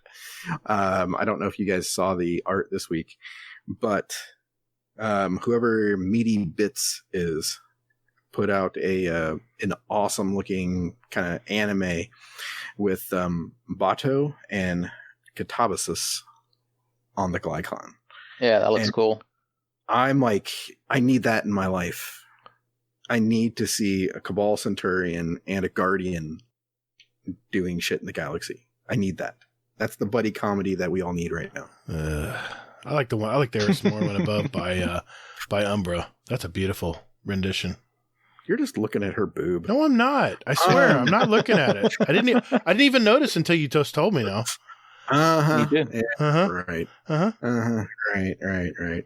You know, but I'd rather watch that, Bato and Katabasis, than watch Falcon and Winter Soldier. Nah. It's a disagree there. Come on. In the Destiny world, an anime with a Guardian Hunter like running around with a kick-ass scout rifle and just a crazy Centurion. Come on. I'll mention it to Luke Smith next time I'm at his house. if he answers the door, I'll say, listen, my buddy really wants some anime. Destiny anime. Can you do it? Because now he's in charge of everything. So. Yep. We'll have to see. Exactly. We'll have to see. All right.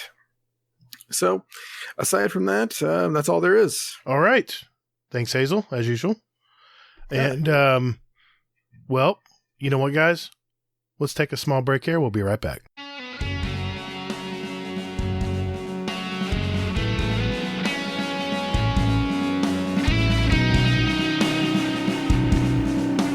Hey, gang, just a quick reminder. We now have a Destiny 2 clan, and Hazel and I invite you to be a part of it.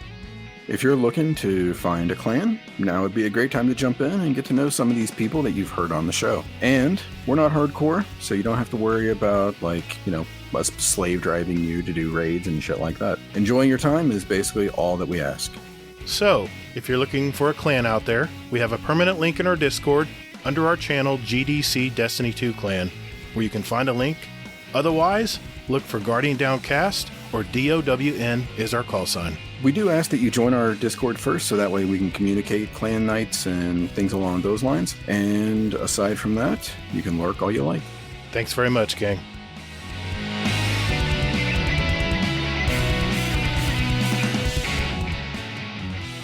All right, gang. For our discussion this week in the Destiny universe, we want to talk about the Crucible. The good, the bad. What direction does Bungie need to go to improve this part of Destiny?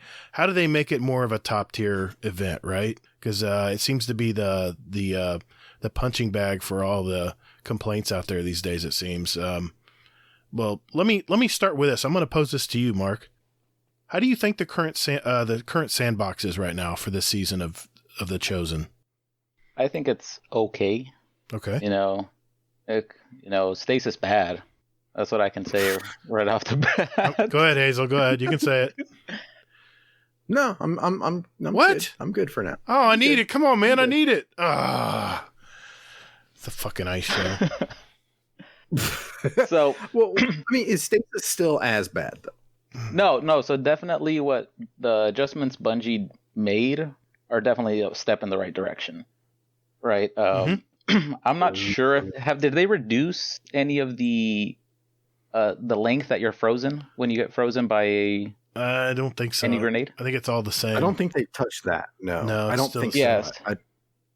So when you have an ability, a melee or a grenade or a dodge or anything that freezes you and that person is able to walk up to you, emote, and then shoot you in the face, there's something wrong.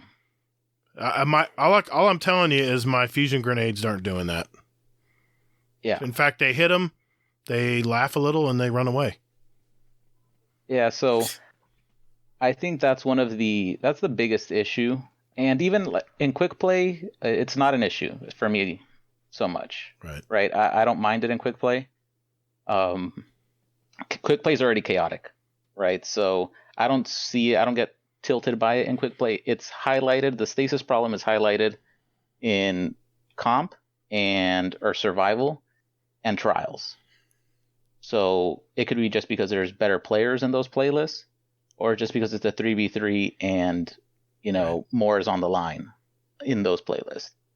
But anybody who only plays quick play and says, "Oh, stasis isn't a problem," well, that's probably why, and they're probably using it. Right. So. I am. That's me. It's not a problem. I use it all the time. Nothing to see here, folks. Nothing to see here. Fake news. Fake news. Oh, Lord, don't bring that up. I think it can be a part of the game, and it doesn't have to be removed completely from the sandbox. but there are adjustments that need to be made. The freeze time, I think, if they would have just focused on the length that you're frozen, because it doesn't matter. I spam my Q key just because that's my button to break out of the ice. Right. First you have to spam it. Apart from being frozen, you still have to go through the animation of breaking out of the ice. That's forever. Right, so, it's forever. Yes. It is. It's like you're yawning from a sleep. Oh. So all that needs to be adjusted. Even I don't want to say this, but even if they'd be willing to, if you have your class ability up, which I guess it wouldn't be balanced because hunters would have it up a lot more than any other class. Mm-hmm.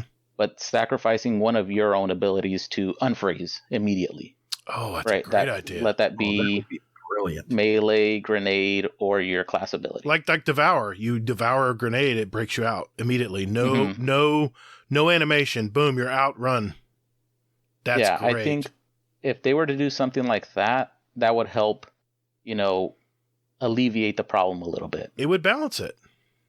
So that's one thing. That's probably my main issue with stasis is just the freezing, which is stasis, or the length that you're frozen. It's just because it's an ability. And if you spec into that ability, or you have an exotic piece that gives you 2 grenades or 2 melees, it becomes an issue. Right. So, I don't want stasis out of the game. Some people love it. That's fine. It's their choice.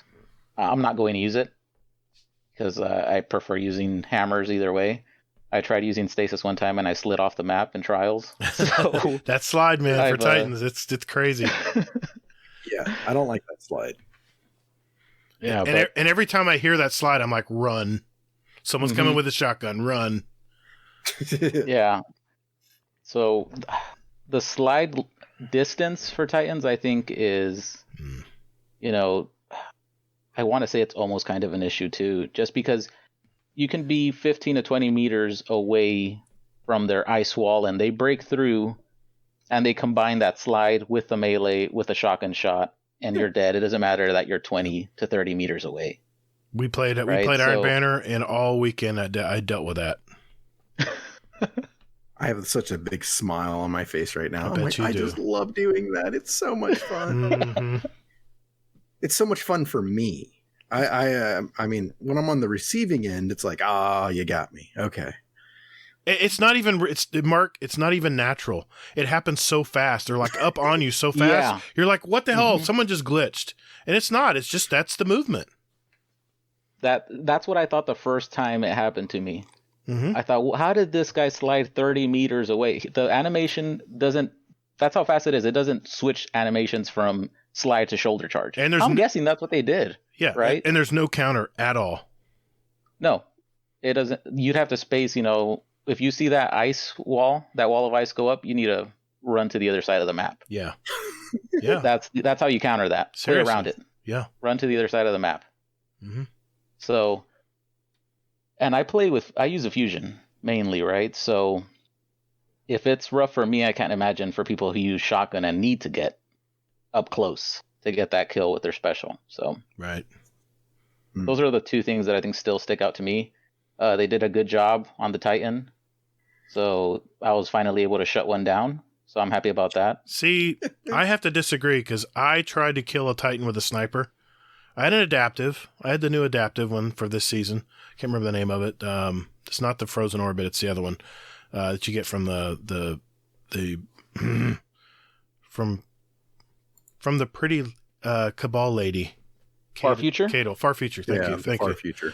I love that rifle. It is butter. It's so smooth, and aim assist is really nice on it. And the scope is nice and clean. I like clean scopes and the Frozen Orbit has a very good clean scope too. And I thought at first the new zoom would really be trouble for me, but I've really adapted well to it. I still use the lower zoom rifle, the pinnacle weapon from let me just pull them up so I don't kill myself here. There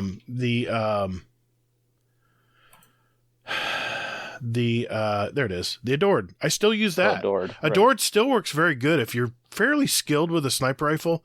The changes definitely took a lot of aim assist off and made it a little bit more difficult, but you can still drag snipe with that thing and do very well.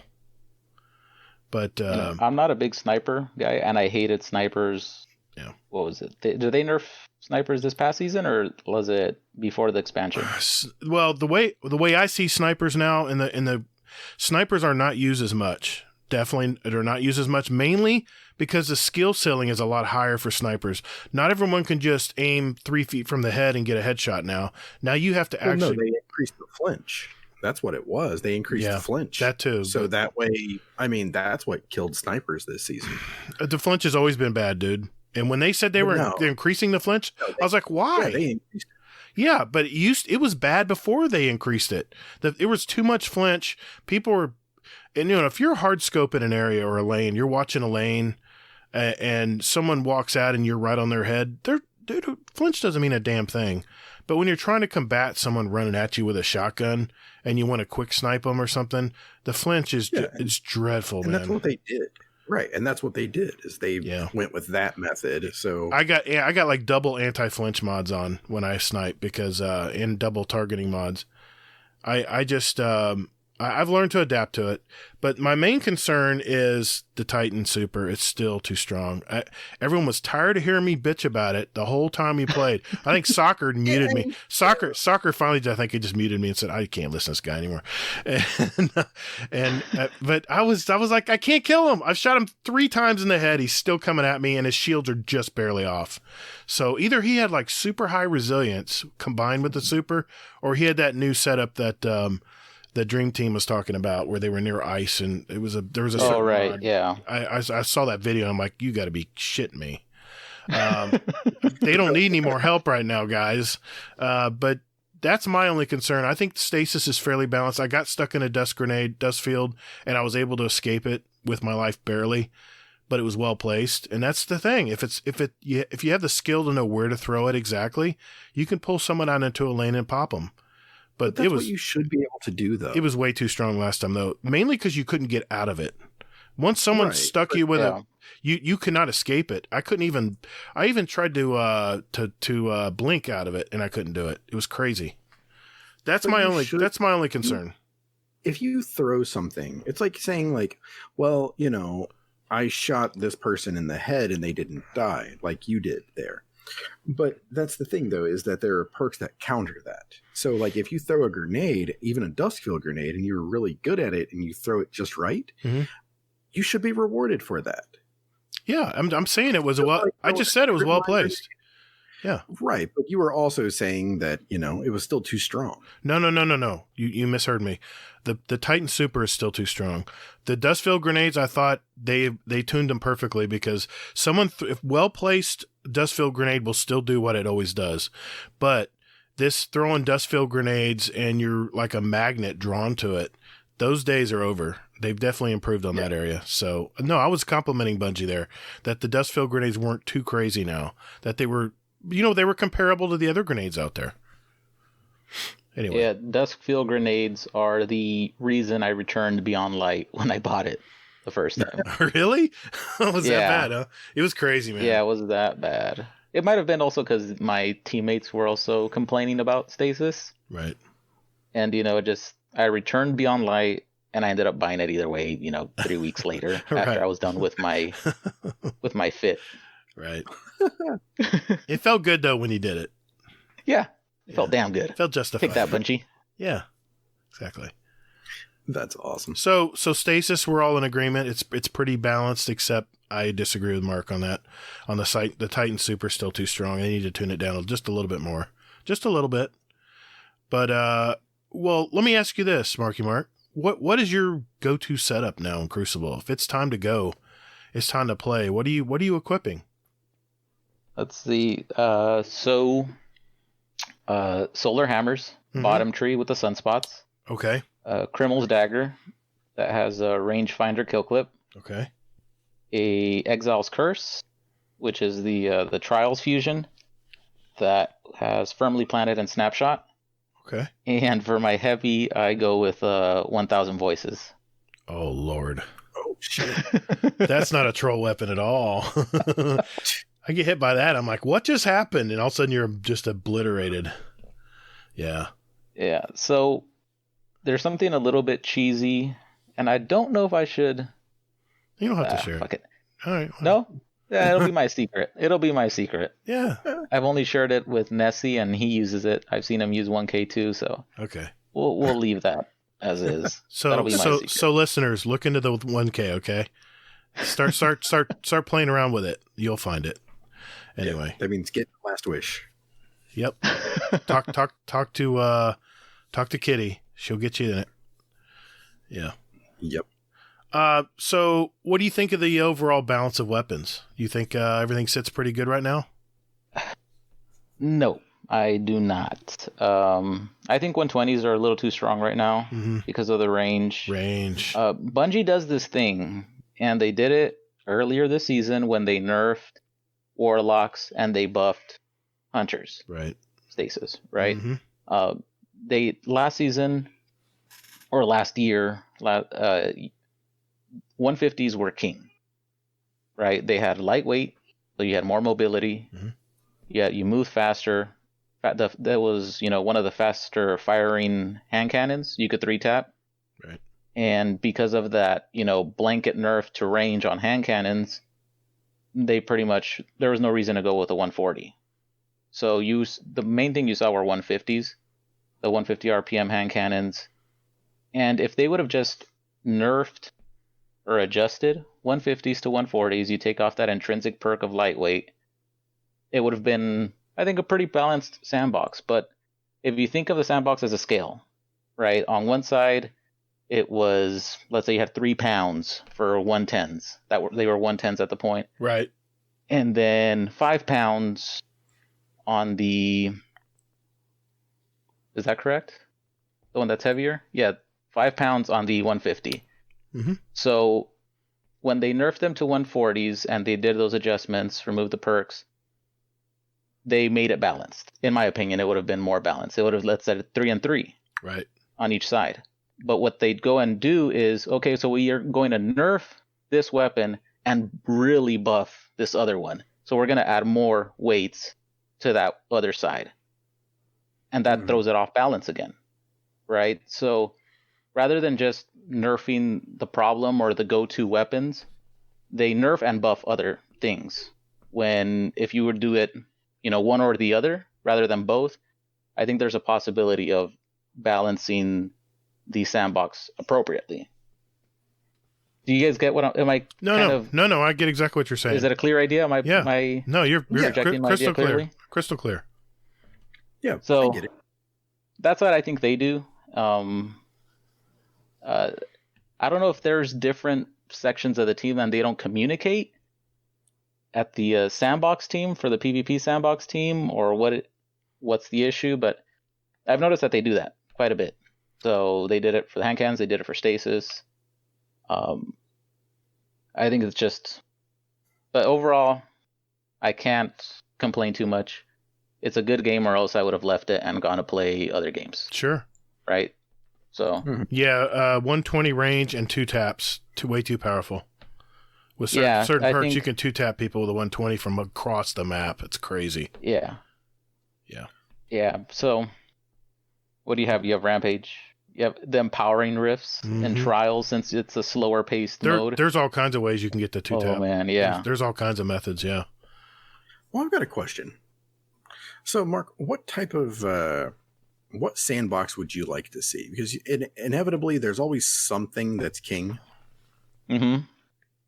I mean, do you want to see that where something is king, like 120s in this case, or do you want to see just a flat thing where everything is balanced? My favorite year or sandbox so far has been or was year 1, right? The double primary. And I know that's not a popular opinion, but that's when I was starting to get better and focusing more on PvP. And I remember people complaining about, we want 3-tap hand cannons back. And there already was a 3-tap hand cannon, which was the 110s. Mm-hmm. But they wanted a faster TTK, faster fire rate hand cannon, which was their 150s, and well, eventually they got it. But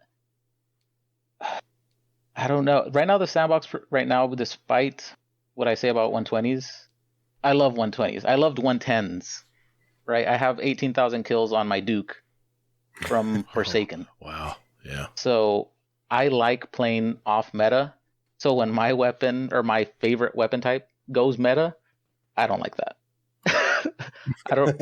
Whatever the reason that is that I don't like that, I don't know. But I like playing off meta. I liked using 110s even when you were supposed to use a 150 to be competitive. But I think I'd want a sandbox where a 120 is not king. Fusions are not king. Do not make fusions the meta. So anything that's not those two things, or a sniper meta. Sniper meta sucked. I'll say that much. You couldn't challenge a lane. Yeah. So I can't tell you what I want. I can tell you what I don't want. Don't want. To be the meta. I'm pretty happy. You take out the 120 problem, and I'm pretty happy with where the sandbox is at. Mm-hmm. I'm a pulse rifle guy, and I used to use fusion rifles all the time until they nerfed them to the ground. And now I'm so afraid of missing a pellet that I'd rather just snipe and have something if someone runs up on me, like a sidearm or a fast firing pulse like the Time War Spire. I love that rifle. Damn, I love that rifle. But overall, I'm pretty happy with where it is. But what do you think, Hazel? You think everything's pretty balanced right now, other than the 120 problem? I mean, I don't think it's a problem. I think it's just destiny. Yeah. So, I mean, there's always something that's going to stand out and be like, oh, this is great. I mean, personally, I want to see some like whack meta, like SMGs and. How about slow firing scouts? Ooh, well. What is I mean, it? It would be. I got one here. It would be. Jade Rabbit. Jade Rabbit. Jade Rabbit's already pretty strong. But I'm talking about the legendary stuff, like the high impact ones. Yeah, the high impact. I mean, a Scholar, and I used to have explosive round. It was a Vanguard slow firing a scout rifle, and it hit like a ton of bricks. But then they nerfed. I don't know why Bungie is so afraid of scout rifles. Because up close, they always say they're in a good spot. Like, okay, I'll give you, for instance, the guiding sight. I got a ton of these this weekend from Iron Banner, but I can't use them. They're 150 RPMs. I mean, try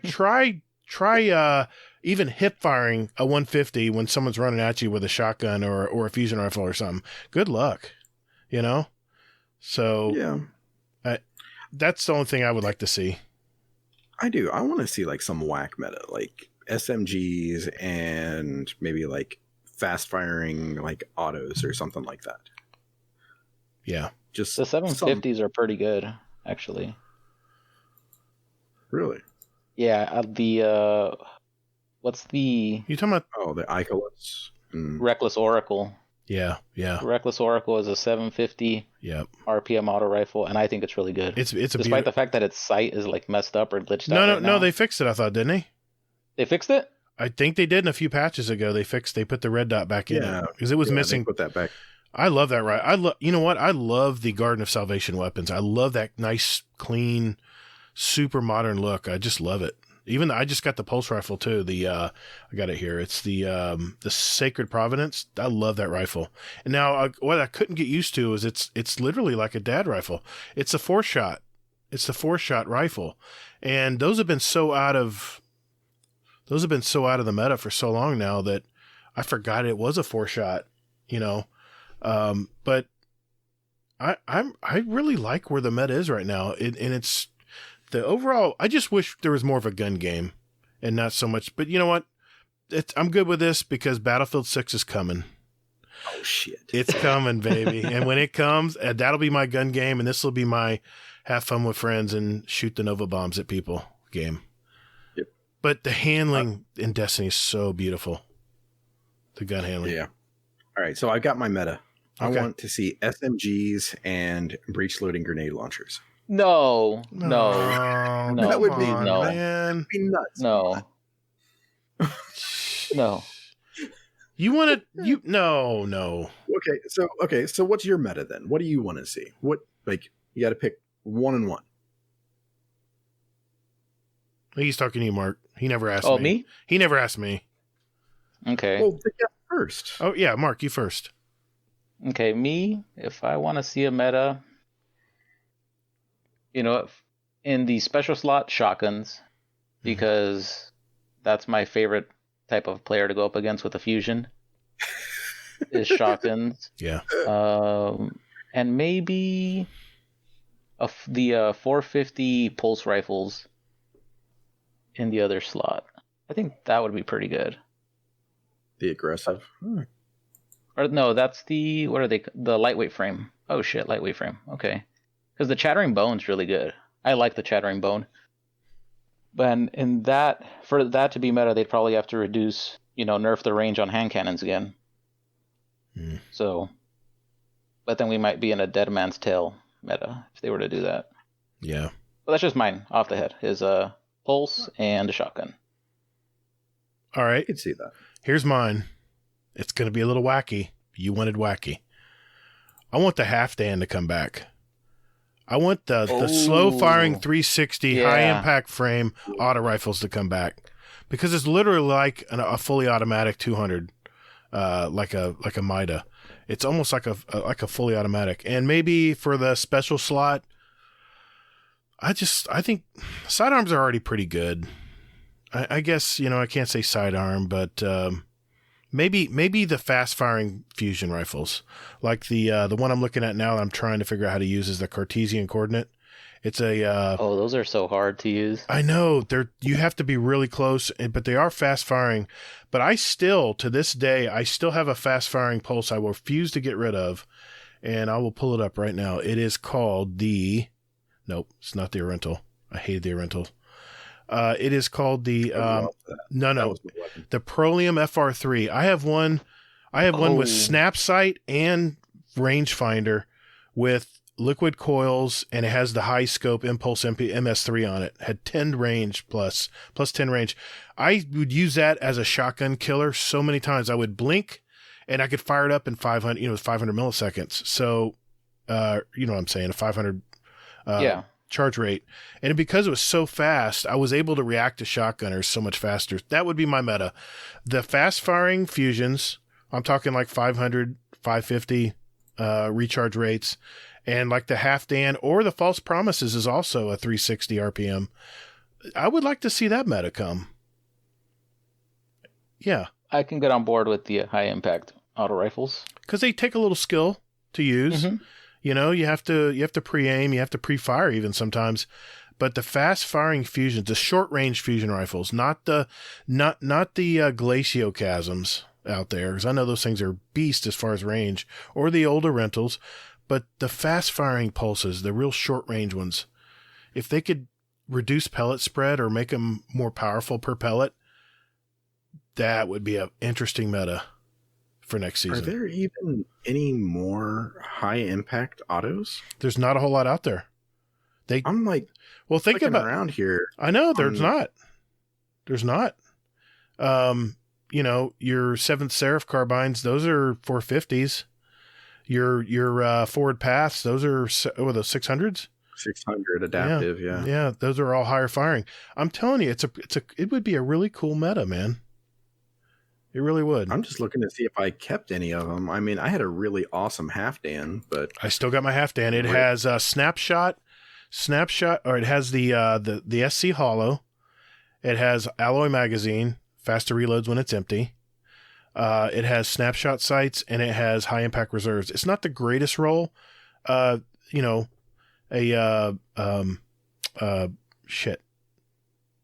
Moment perk would be nice there, because it's a crazy rifle. It bounces everywhere. Yeah, I had something absurd, but it was like something with like Rampage, I think. And it just like chewed through ammo like nothing. Yeah. It'd be fun, man. It'd be a fun meta. I don't think we've seen that meta yet. Yeah. No. Well, we kind of did with the backup plan meta, right? When there was backup plan Erentills. Yeah, but those are still long range. Yeah. If you didn't have backup plan, then it didn't count. I'm talking about natural fast fast recharging pulse rifles.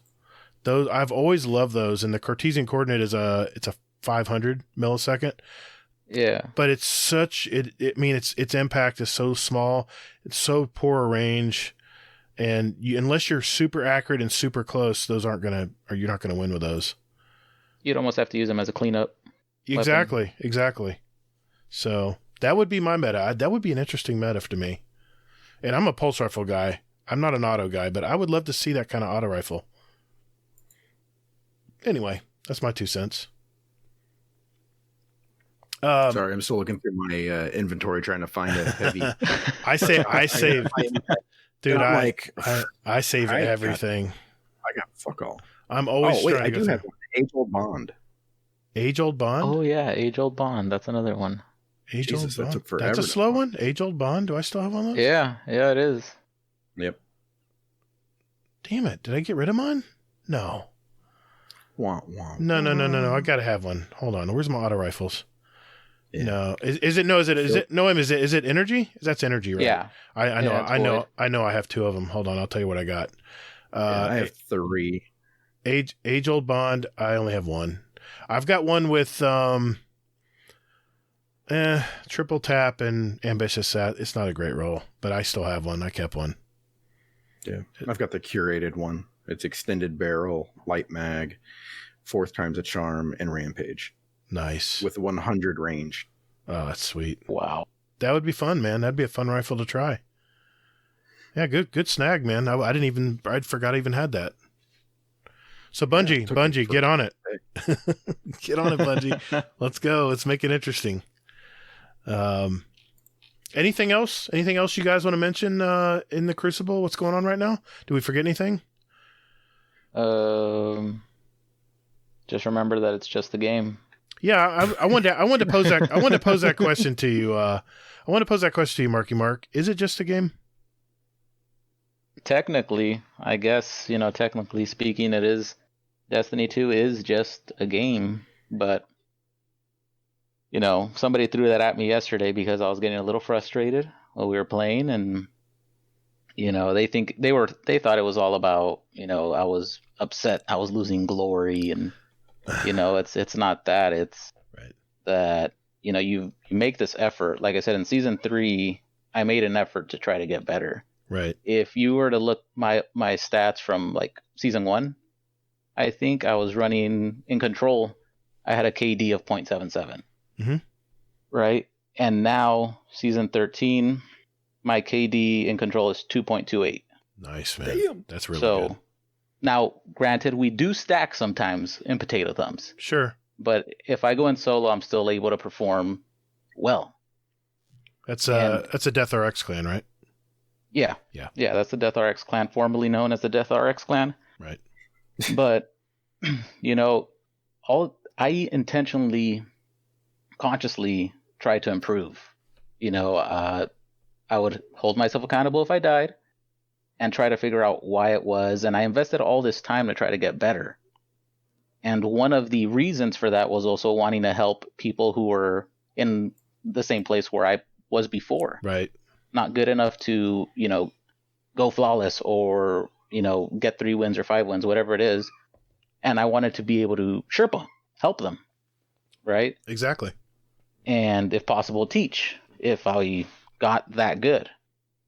But so when people say it's just a game, it's not just a game.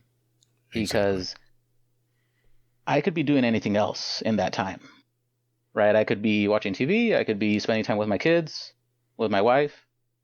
But it's, like you said, Gatr, it's, my hobby, and I get to forget about any, bitchy homeowners or whatever it is, whatever problems I had that day at work. Right. I forget about them when I'm in the game. And as a hobby, we're passionate about hobbies. I mean, that's why they're hobbies, right? You're passionate about it. Yeah. You probably spend too much time on this hobby, but you're passionate about it because it's genuinely a challenge to you or something you have goals in, and you really want to work on it. I mean, anybody who doesn't have a hobby really needs to get a life. They really do. Because that's what makes life interesting, man, is learning new things and dabbing into different areas that you maybe didn't think you could do. I go down a rabbit hole here, but it's true. But that's the nights that you get stomped over and over and over again are the reason why the nights that you're able to go flawless. Yep. That's why it tastes so sweet. All right. You go flawless. I got a question for you. When you have those nights where nothing's working and you're getting stomped, are you at work the next day going, what the hell did I do wrong? What could I have done better there? Are you like me like that? Yes. I don't know why these matches bug me, but if I have a particularly bad match, I feel like I've failed somewhere. It really bugs me into my next day. And then eventually it goes away. But because you're frustrated, they always say when you're frustrated, that means your mind's really working overtime to figure it out. And that's a good thing. So anyway, I know that was a hot point for you, so I wanted to end on that. Just so I know you wanted to get your 2 cents in there, but we have to move on, brother, because Lord Almighty, did we get a ton of community questions for you, dude, for you. So we're going to do that right after this.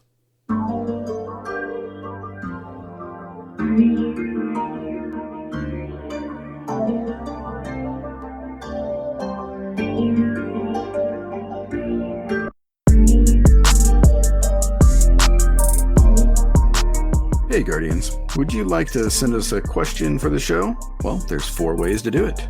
Number 1, join our Discord server. There's a join link in our show notes. We have some great gamers in there, by the way, and you can just lurk or hang out or jump right in and talk with us. There's also a channel labeled Podcast Questions where you can type in your question for the show. You can also email us at guardiandowncast@gmail.com, or we also tweet out almost every week about our upcoming show, guest, and you can respond there with your questions at guardian_d_cast is our Twitter handle. Finally, you can send us a voicemail with your questions at speakpipe.com/guardiandowncast. Remember, that's all one word. And we'll play it on the show for you guys. SpeakPipe is honestly my favorite thing. But anyway, thank you for all you guys do, and toddles. And later, Guardian.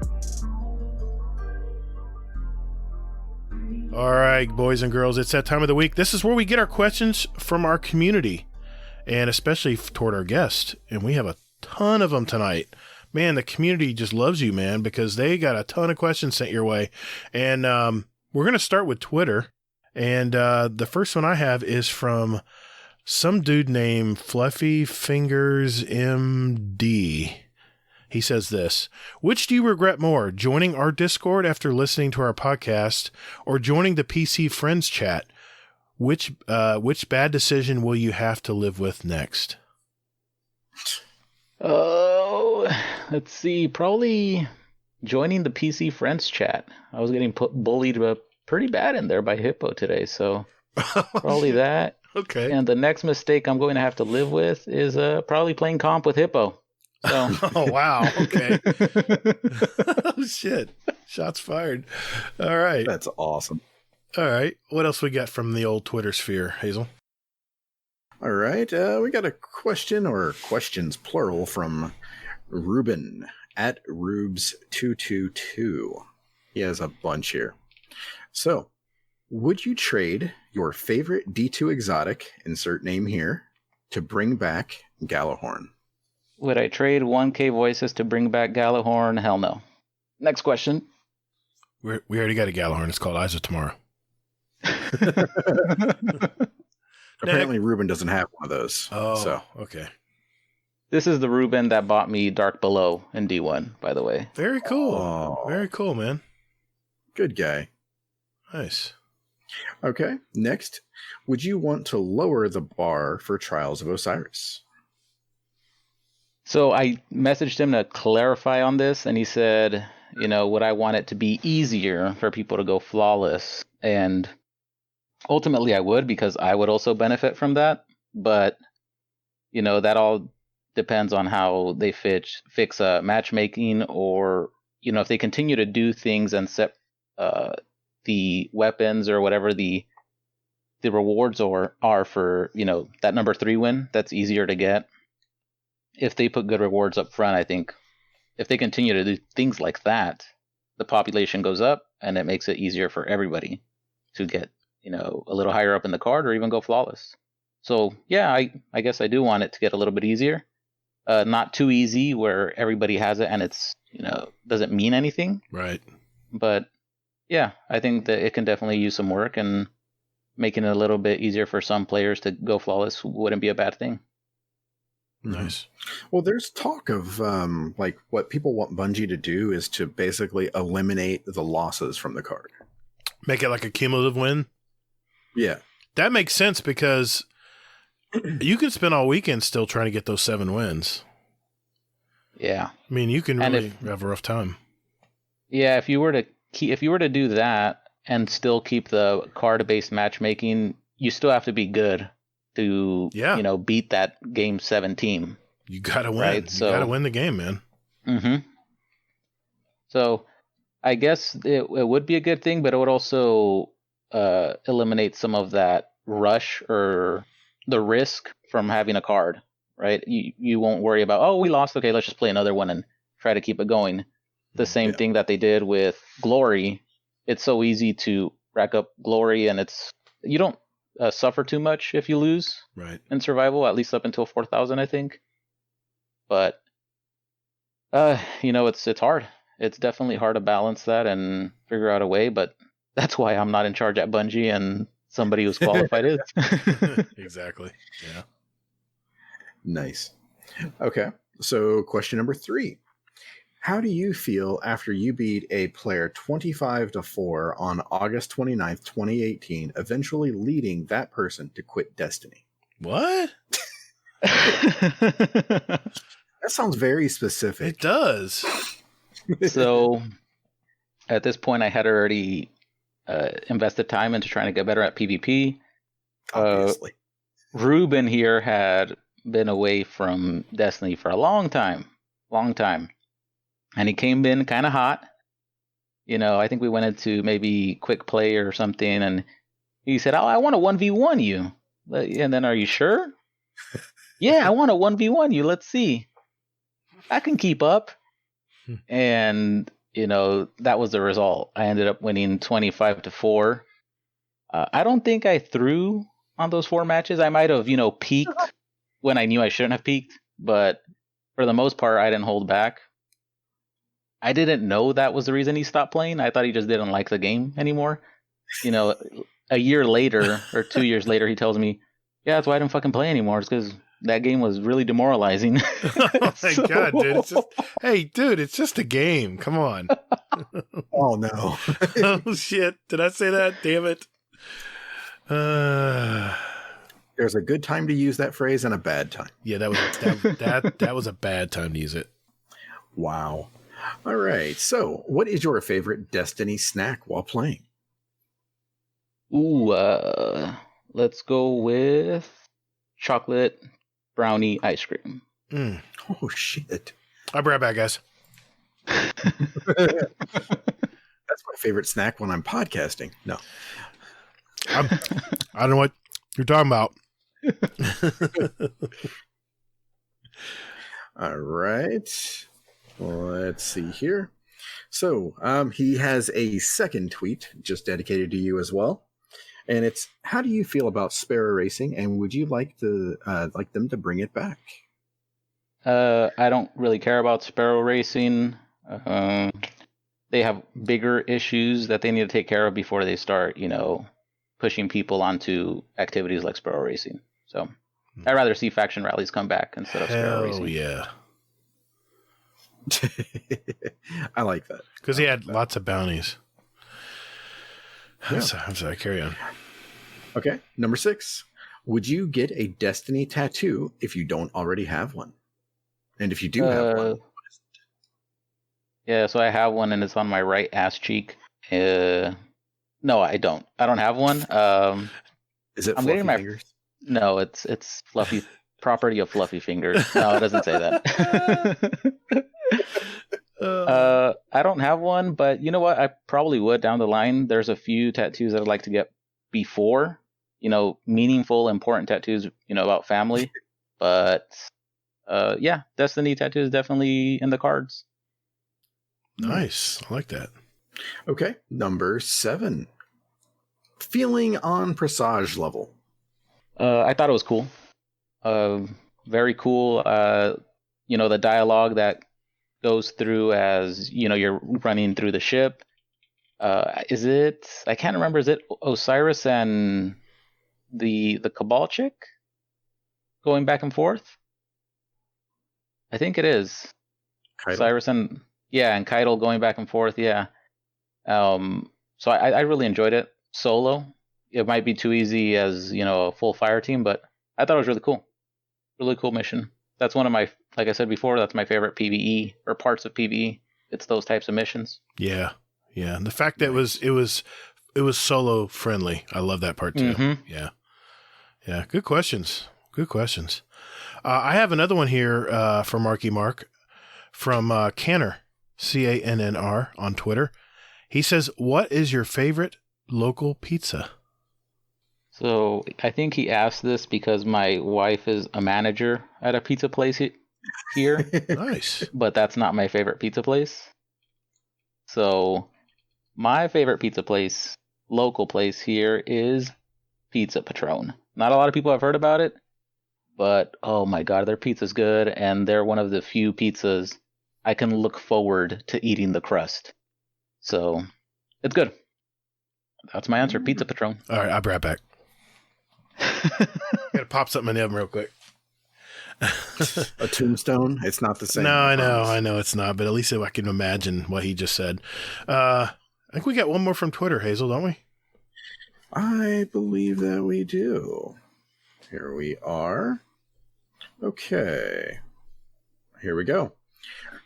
So, actually, I think we have a couple more from Twitter. And it is from Xanafan711. Will you be free to go to Venice Beach on 4/6 to meet me in person? What was the date? April 6th? you said? Yeah. Unlikely. I already asked for some PTO. And that actually April 6th, we're scheduled to go to the Living Desert here with my kids and my wife. So sorry, Zan. We planned this ahead like 3 weeks ago. So if I cancel now, my wife will kill me. Yeah, if Mama ain't happy, nobody's happy. We don't. Yeah. I hear you. Do we have some more from Twitter? I'm looking. I don't see any more. Iron Marcus, yes. It is. How far away are the stars? So Iron Marcus was the clan leader for a clan I used to be in, and we still message back and forth. Good guy. How far away are the stars? I don't know the actual answer, but I can see the stars in your eyes, baby girl. There. That's the answer. I love it. All right. Well, that I believe that's all on Twitter. I think we're going to go to our Discord now. But before we do that, I had someone message me earlier who had some questions for you.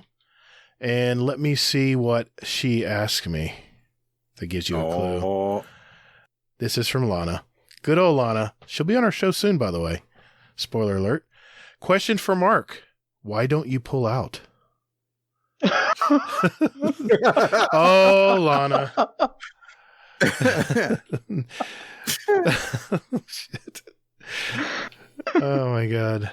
All right. I told you guys my 4th kid's on the way, right? Yeah, I think that's what she was referring to. That's because I asked her, I said, huh? She goes, yeah, because he's having a 4th child. Yeah. Yeah. Oh, man. All right. Is the answer because it's not as much fun? No, I'm just kidding. Yeah, definitely. Definitely that. And sometimes, you know what, in the heat of the moment, yeah, you don't think. No. All right. She had one more for everyone here, and it was, would you rather have toes for nipples or nipples for toes? We go with our guest first. Yeah, of course we're going to our guest first. You know what? I'll go with, wait, when you say toes for nipples, is it just that size and shape or 5 toes where the nipples? Let's assume it's just the size and shape. Then I would go with the toes for nipples because that can get fixed by plastic surgery. That's true. And if it's vice versa, then I won't have any toes and I can't, get toes attached. So that's true. That's my answer. Yeah. How about you, Hazel? Let's go with toes for no. Nipples for toes. Nipples for toes. Really? All right. I'm with Mark on this one, man. Sorry. Hey, thanks, Lana. We appreciate that. She always likes to send those secret questions that nobody knows is coming. Thanks for that. All right, now we are going to our Discord community, and boy, oh boy. Woo! Yeah. We got a lot of them. One or two for you, Mark. We got a few. Yeah. So I'll let you start it off there, Hazel. Okay. I'm going to start off with my favorite question, I believe, and that's going to be question for Mark. How dare you? From Admiral Nips. Oh, shit. How dare I? I'm according to some people, a sweaty PvP tryhard. I don't know what to do with myself. That's how I do what I do. Sorry, That's how Nips. you dare. That's how I dare. Yeah. Wow. Okay. Well, I have a follow up from Admiral Nips. He goes, question for MarkyMark. Do you feel good about channeling Ghost when you bitch about stasis, or does it make you feel ashamed, but you just can't help yourself? Do I feel? I feel good because I miss Ghost sometimes, and I got to channel my inner Ghost. You know, some would say inner Karen, but no, when it comes to Destiny, it's inner Ghost. Okay. And sometimes you need to channel that just to let out your frustrations. Right. But Gotcha. no, I feel good. I miss Ghost a little less when I do it. So Nice. All That's right. awesome. All right. Question from Ringa Gatr. Question for the show. Mark, how does it feel to follow up the best show GDC has ever had? Oh, wow. you know, it's bittersweet because it's a great show to follow, but it's bitter because how are we going to follow up that kind of episode? You know, people are going to be very upset when they tune in this week and Ranga and Fudd are nowhere to be seen. Yeah, because they quit. Hey, what can we do? We're just doing what they told us to do. It's just a podcast, guys. They quit. Okay. Yeah, just got dropped in our lap. What are we gonna do? It's just a game. It's just a It's podcast. just a game. Okay, I have one from Laz, attorney at law. Question for Mark: why do you hide your true feelings for Chuck Loathes Pizza? Because if I were to show my true feelings, it would be a happily ever after, and Chuck is great at cooking, so I would quickly ascend to 400 pounds. Nice. That's great. All right. Question from Sweaty Spooks. Question for Mark. Cold or warm pizza? And if it were up to you, how would you attempt to fix Trials matchmaking? Yep, I'm that guy. LOL. Definitely warm pizza. The only pizza I think is kind of good cold or room temperature is Domino's for me. Really? Okay. The Trials matchmaking, again, you know, it's a tricky thing. Some people want it skill based, which would help some of the, and I don't mean this in a bad way, but the lower skilled players. That way they are matched up against people more of their skill, and they're not going up against people that have, 3.0 KDs or, things like that. But right. Even with skill based matchmaking, you'll probably still have players that decide to use recovs, and you're still going to go up against that 3.0. He's just going to be on a different account. I don't I really like. Yeah, let's not go down that rabbit hole. I don't understand what recovs are. I've never heard of that term. But I'd definitely like to see them try something like connection based, right, and see how that works. It's going to be a trial and error type of thing.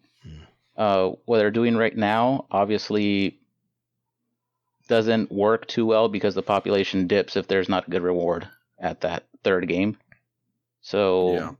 I would definitely try. I think they should be willing to try at least for a season. They try the connection based or they try skill based, and see how the population reacts to that. So, yeah, that's my answer. Good question. Good answer. I've got two from our moderator here in our Discord, Agent H. Question for MarkyMark: If I finally boot up Destiny, gain enough LL to participate in trials with you, will you carry me to the lighthouse?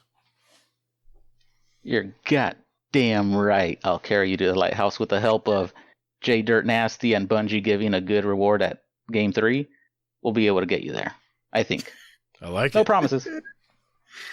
I like that attitude. A follow-up question from Agent H. If the previous question happens, will you finally join me in Apex or a Warzone in a non-tourney setting? You know what, H? Even if the previous question doesn't happen and we don't get you flawless and you don't get into Destiny again, you know what, buddy? I owe it to you. I'll jump back into Apex and or Warzone. You know, we'll set a time and a day and we'll get in there together in a non-tourney setting. Aww. Cash that in, fella. I like it. All right. I can feel the love. Yeah, he's a good guy. I've met him in person. Super guy. Super family, too. No, I meant Mark. Oh, Agent H is a great guy. They're both great guys. Very nice guy. Yeah. Yes, I'm aware of that as well. My answer is yes. Okay. I'm sorry. I'm looking ahead here. We got so many questions. Do you see more from Mark here? I think we covered them. I think we got them. Yeah. All right. Now we got into the fun ones now. Okay. Well, just a couple of these. Just a few. Yeah. Go for it. All right. What is your favorite Crucible map in all of Destiny? Who's that from? That one was from Golden God. Okay. Javelin 4. Absolutely, it's Javelin 4. Yeah, it's a great map. Mm-hmm. I because there's not many Crucible maps left. When Javelin 4 pops up, I get just a little smile. I just get a little crack of a smile and go, okay. Gonna be a good day. Yeah. Gonna be a good day, Tater. Okay. Let's say Twilight Gap. Does that still count? You like Twilight Gap? Okay. Why not? That's a tough map, man. For me, it's not. I've just never been able to figure that map out in flow. You know, Gatr, you and me are like two peas in a pod. We agree on a lot of things. I mean, I don't like that map either. Even our jobs are very similar. He's trying to get carried. Don't let him carry you. No, it's all right. I got a ton of recov services that'll back me up. I'm good, man. I'm good. I'm good. I'm solid. I'm solid. I mean, I'll have to edit that out. Shit. We got a ton. God, we got a ton. My God. Okay, I'm just amazed. Okay, I'm gonna go with one. I'm trying to go with some of the older questions here.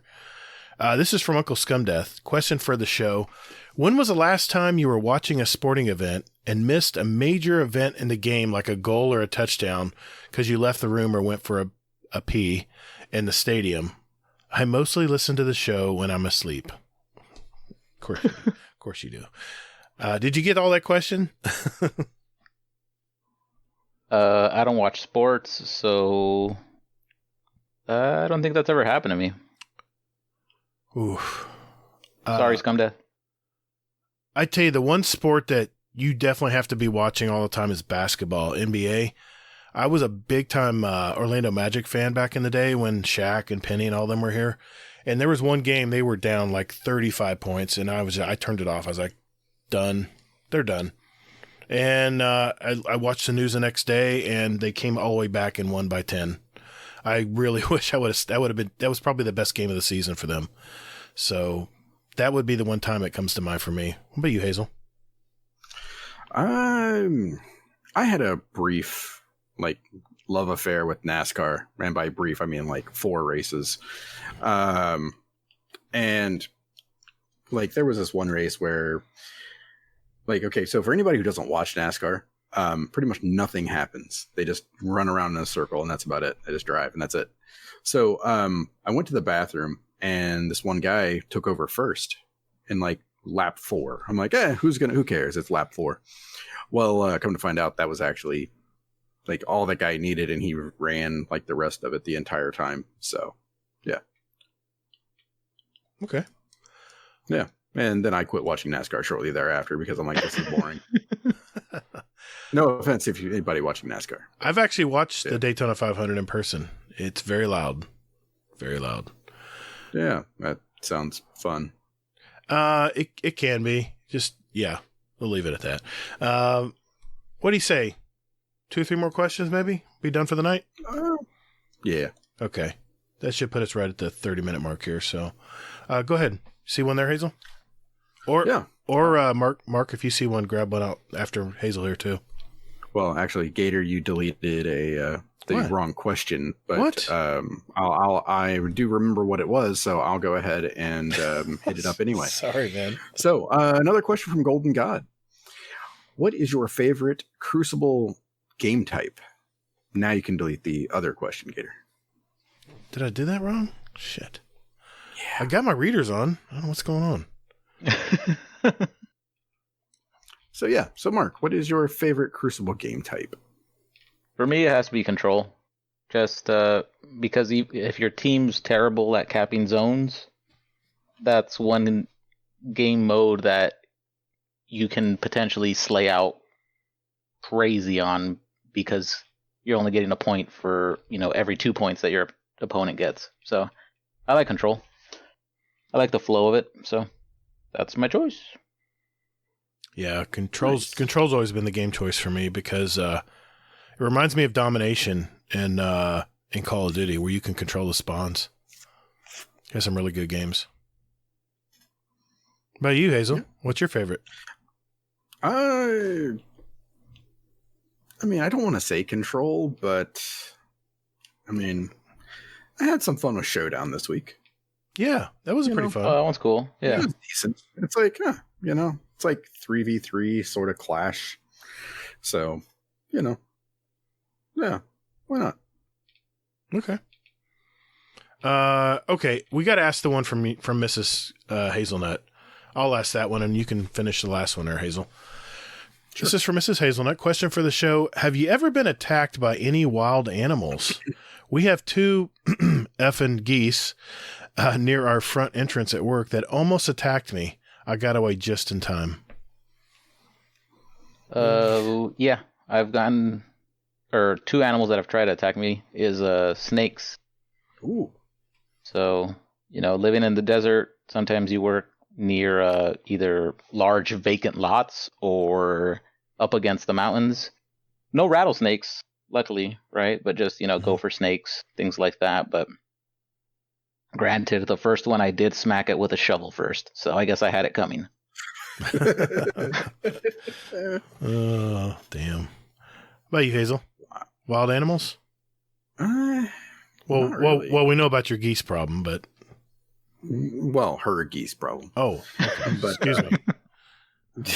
That's where she works, not like. Okay, I got you. Yeah.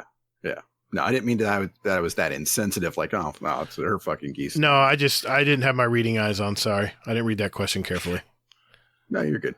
But aside from, I don't know. I haven't really been attacked by anything. I would just say maybe like the random dog or something like that because people don't really put their animals on leashes around here. So I don't know.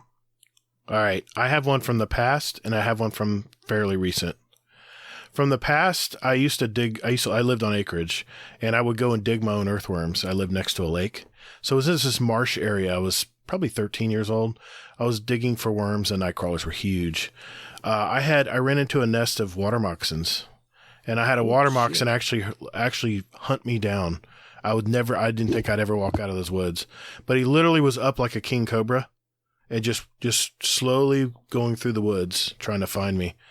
And I've never been so scared in my life. And somehow, I don't remember how, but I guess it went a wrong direction. I just ran for my life. The more recent time is, of course, I deal with wildlife in my business. I've dealt with raccoons and addicts and stuff, but the one that comes to mind is I used to do an indoor, I used to have a client I did the indoor pest control and treated for roaches and insects and stuff. And they had this crazy ass parrot in their basement. This was a tri-level house. We don't have basements. They just call them tri-levels. It's just like, it's like halfway under the ground. And, these frickin' psycho customers love to watch me frickin' fret over this damn macaw. And he said, don't worry, he won't hurt you. I think we got him up in the cage. I swear they did it on purpose. And I would go down there and he would come out of nowhere and just dart at me, and you could feel his little talons grab at my hat, you know? And I was like, that's it. I'm sorry. Can't help you. I'm out. And so, yeah, that's the one that came to mind when I heard that question. So, all right, Hazel, you got the last one, brother. Take us out. I just want to say that question was brought to you by Forget Florida. It's fine. There's nothing to be afraid of. Come on. Fucking water moccasin. All right. So, question for the show from our beloved uncle from across the pond. Mm-hmm. Do you check your horoscopes? I do not. Haha. No, I don't. No, I know I'm Gemini, but I don't really follow astrology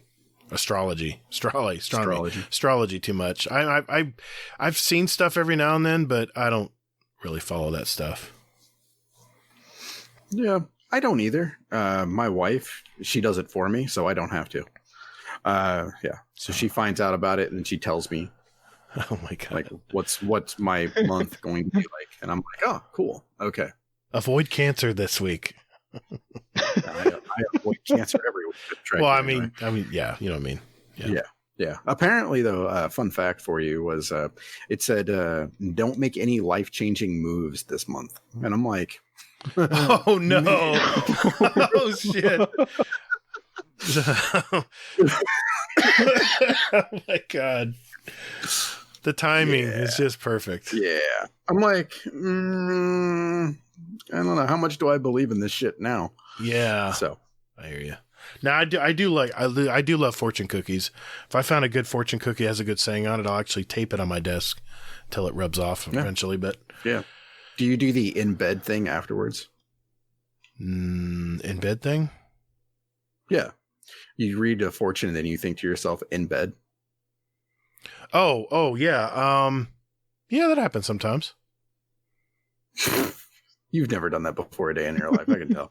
I tape it to my desk. Yeah, I look at it every day. Like, I have one right now. I'll read it to you right now. It says, treasure what you have. Treasure what you have. In bed. That's yeah, I'm not going there. That's how you do it. Okay. All right. Well, hey, gang, damn. The questions just abound, and we're just blown away. You guys send them in every week, so keep them coming. If we didn't get to yours this week, we will certainly get to it on the next show.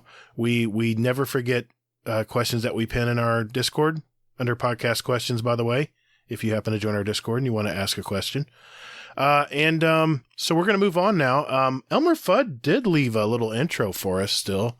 I guess we can still use it. I mean, since he's not a host anymore, but what the hell? Nah, he'll never know. Yeah. Yeah, exactly. We'll do that right now. Guardian Downcast. Guardian Downcast. Yeah. Guardian Downcast. This is an intro. Guardian Downcast.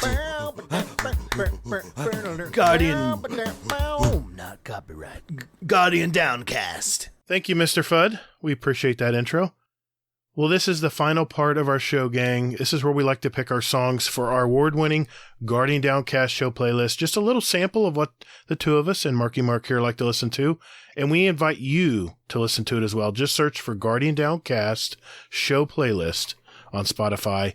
And not the podcast, but this is a separate playlist, a music playlist on Spotify. And we do also have it in iTunes. And I have all the links. I usually put them in our show notes and, in our show description in our podcast segment. And we also have a permanent channel in our Discord if you ever want to know where to find that. It's always in there. Anyway, We now have 614 songs, 43 hours and 50 minutes of music representing all of us and all of our fantastic guests for almost 2 years now. And I usually will post some videos of some of our special picks in our music and TV channel. So check those out as well. Mr. MarkyMark, we'll start with you, sir. What do you got for us this week? So, forgot my own picks, feller. My first song is House of the Rising Sun by The Animals. Nice. It's a great song. Now, that one I just picked it because it's, when I'm listening to my 60s playlist, whenever it comes on, it's one of those that you raise the volume just a little bit more. Right. Perfectly understandable. I like it. All right. Next pick. What's your Yep. second one? Yeah. So this next pick, I stumbled upon it because I was looking for the original classical version, and it's when I found it, even though it wasn't my intention, I just listened to it on repeat for like an hour and a half, 2 hours. So, and I really believe that this song, sharing this song with Nessie, solidified or started our friendship officially. So the song I pick, my second pick, is Clair de Lune by Flight Facilities. Okay. Nice. Let's listen to that one. Cool deal. Good picks, man. Thank you. Hazel, what you got this week? All right. So my first pick is sort of correcting a wrong that or not really a wrong, just a gap that we have on our playlist. And it's Steve Miller Band, The Joker. So I was looking through like some old like stuff from high school, and I found this thing about like, it was like the lyrics to The Joker, and I was just cracking up like, oh yeah. I just remember like just sitting in the back of a car with like 3 other guys, and we were just finished up with football practice, and we're just cranking this up and listening to it. So I'm honestly embarrassed I forgot to add that song. I remember I was at the University of Florida studying in the library for my marketing test, and I had that jamming in my earbuds. Of course, back then they didn't have MP3 players. Earbuds. We had headphones with tape cassettes. Or no, CDs. Sorry, I didn't go that far back. CDs, yeah. Sorry. Right. I believe you. I can't believe I have not added that song. Good choice, man. Yep. And then my second one is actually a song from my daughter. She recommended this one. This is not the version that she added. So in an effort to not add Kids Bop to our list, I added it's Mood by 24K Golden with Ian Dior. So I promise you, if you hear this, you will hate me and you'll curse me. And feel free to leave a comment about me in the Discord, and I'll gladly say you're completely right and I'm sorry. But I've had this song stuck in my head for like a week now, and I can't stop listening to it. I need to get it out of my. I swear, my wife and I are listening to this on the way to the movies. Our show playlist. Our Spotify playlist, and I go, that one's Hazel's. It's like, who picked that one? That's Hazel. That one's Hazel's. Yep, I know that's got to be Hazel. Yeah, always interesting picks, man. He keeps me on my toes. That's for damn sure. Good picks, man. Not many people can go from Steve Miller Band to something. Well, you know what though? Uber pop right now. You know what though? I'm going to surprise you this week with my picks, because my first pick, Progressive rock? No progressive rock this week, gang. I know it's a first. I know. You still there, Hazel? Well, I picked. I was actually inspired by this first pick. This American singer-songwriter. She turns 40 in June. Kind of like you, Hazel. She has multiple Grammys, and her music, God, it spans across many different genres. I mean, she's all over the place. Just really good talent. She was born actually in a small rural town in southeast of Seattle called Ravensdale, Washington. All thumbs might know where that is. She has released 7 studio albums to date, and my choice is off her 6th album, By the Way I Forgive You, from 2018. It's the song The Joke. Shout out to All Thumbs, by the way, one of our music ambassadors, for putting this song in the channel. And the song "The Joke" is by Brandy Carlisle. Thanks, All Thumbs, for that music choice, man. That was a good choice. I couldn't believe that wasn't in our playlist. It was a great song. For my second pick, this 78-year-old English songwriter and singer, bassist, and composer was a member of the infamous supergroup Pink Floyd. He left the band in 85 because of creative differences, and this began a legal battle that was later settled in 87. He's released 8 solo albums since, and my song is off his 6th studio album, Is This the Life We Really Want? It's the song Picture That, and this has been on my list for quite a while, and I've just been trying to find the right timing to put it in here, and it's Mr. Roger Waters. Good song. As requested, Mrs. Gatr has chosen a song this week. She says this is one of my favorite Vampire Weekend songs, aside from Sunflower, my number 1 fave, which I generously gave to Gatr. Anyway, enjoy. It's Sympathy from the 2019 album Father of the Bride. Zan also picked a song this week. He says this is a band Ben has played with, and I've seen in the basement of a house in Akron.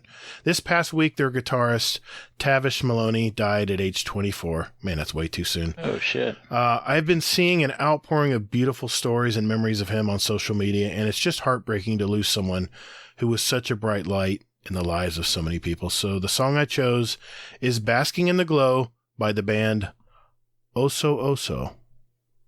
Thanks, Zan. That's a wrap, guys. Another episode in our collection. For our listeners out there, we have 88 other episodes. I think Fudd and Ranga actually helped us on some of those. But we have interviews from gamers and community members all over the Destiny universe. So check those out if you haven't already. If you like what you're listening to, do us a big favor out there. Spread the word. We really don't, think about it. We really never promote our podcast other than you, the listener, spreading the word and telling everyone, hey, check this podcast out. They're a Destiny podcast. And, bunch of old guys that talk, and they're funny sometimes. Just leave it at that. Yeah, you're 40 now, dude. You're old. Join the club, man.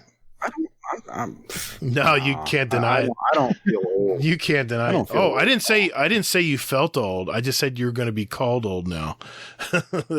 You always feel. You never feel old, dude. Trust me. I never feel somebody old. In the tank.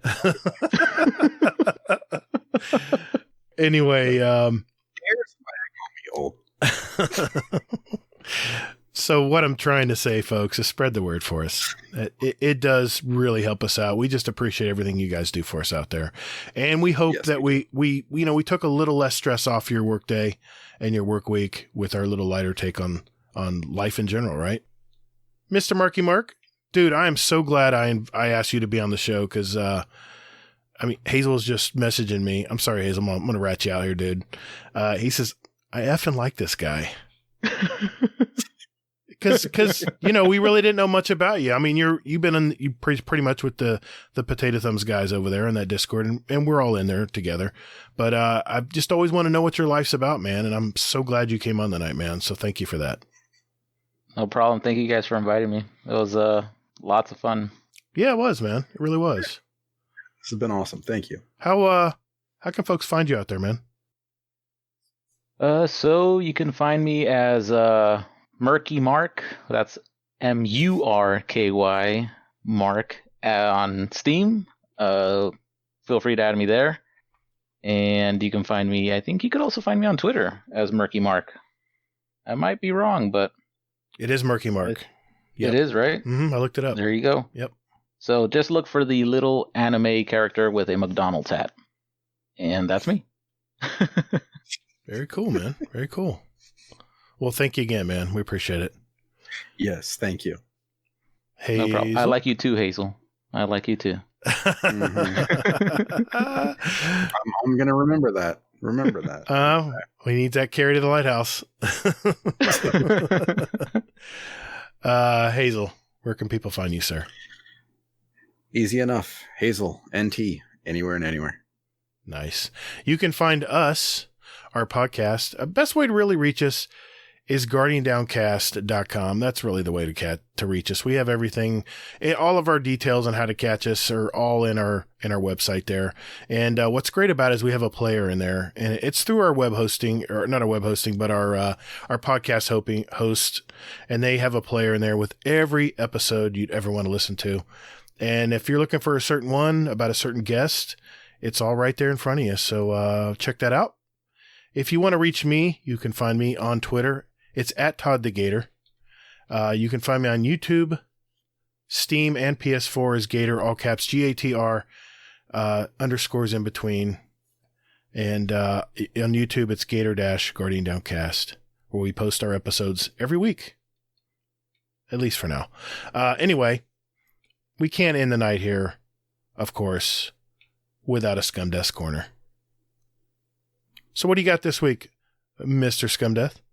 Hello, welcome to Scumdeath's Corner. I am playing Proving Ground, defeat Kalal's champion. It's a strike. It's like 1100. Oh, I just done it. I just done it. It's 1100. My light level is 1260, and I've been here for about half an hour with these guys. Oh my god. I'm not the greatest player in the world, but we died 100 times. I've not done this strike before, so I didn't know what the mechanics were. There weren't really much mechanics, but oh well. That didn't go as planned. I didn't get no exotics. Okay. Right. Love you. Destiny always impresses me.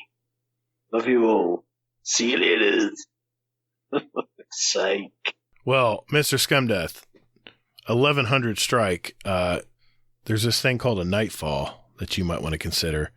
But Proving Grounds, what do you guys think? Proving Grounds, that is a really fun strike. I really love that strike. I played it last week when it first came out, but I'm just laughing at the dying 100 times thing. Yeah, he's been in for 30 minutes playing this. 1100. Come on, man. You need to look for us and say, hey, let's run it again. We'll run it with anytime, brother. Anytime. Yeah, and you won't die 100 times, I promise. We guarantee it. Guarantee it. Yeah, I still need to run it. So hell yeah, dude! Yeah. It is so much fun. It's a well put together strike. It really is one of my favorite strikes so far. Well, hey everybody, continue to be safe out there, and more importantly, take care of one another. Guardians are measured by their ability to come back from defeat. So stand, fight. Thank you all so very much for listening. And later, Guardian. Toddles. It's not just a game. I love it. That's perfect.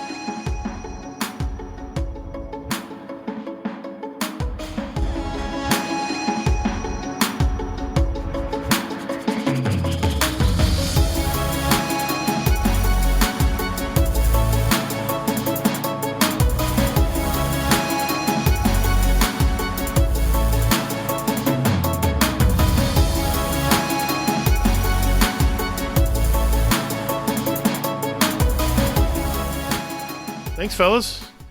You guys have a good night. And you too. Don't be a tryhard, Hazel. It's a game. It's not just a game, and get off of my lawn. Oh no, he's using my shit against me. You know, I actually have a clan called Get Off My Lawn, GOML. That's our clan name in Battlefield. It's the funniest thing, man. Anyway, thanks, guys. I wasn't nervous at all day. I was excited, and like 10 minutes ago, I just started getting butterflies. Dude, so. Rocker dude said the same thing. He was like, yeah, I don't know what's happened, man. All of a sudden, I'm just really got like butterflies. I was like, I've got to have another beer. Yeah. It's not, it's just, we're just chilling, man. It's nothing really. We're just a regular podcast. Yeah.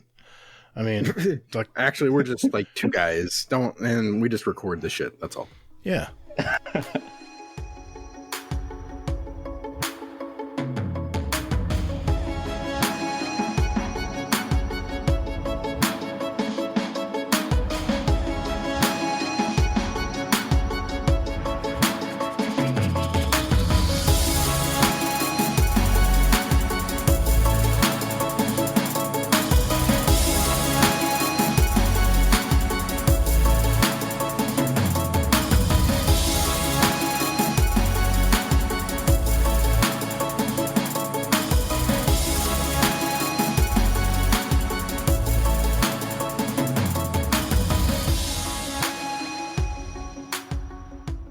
it's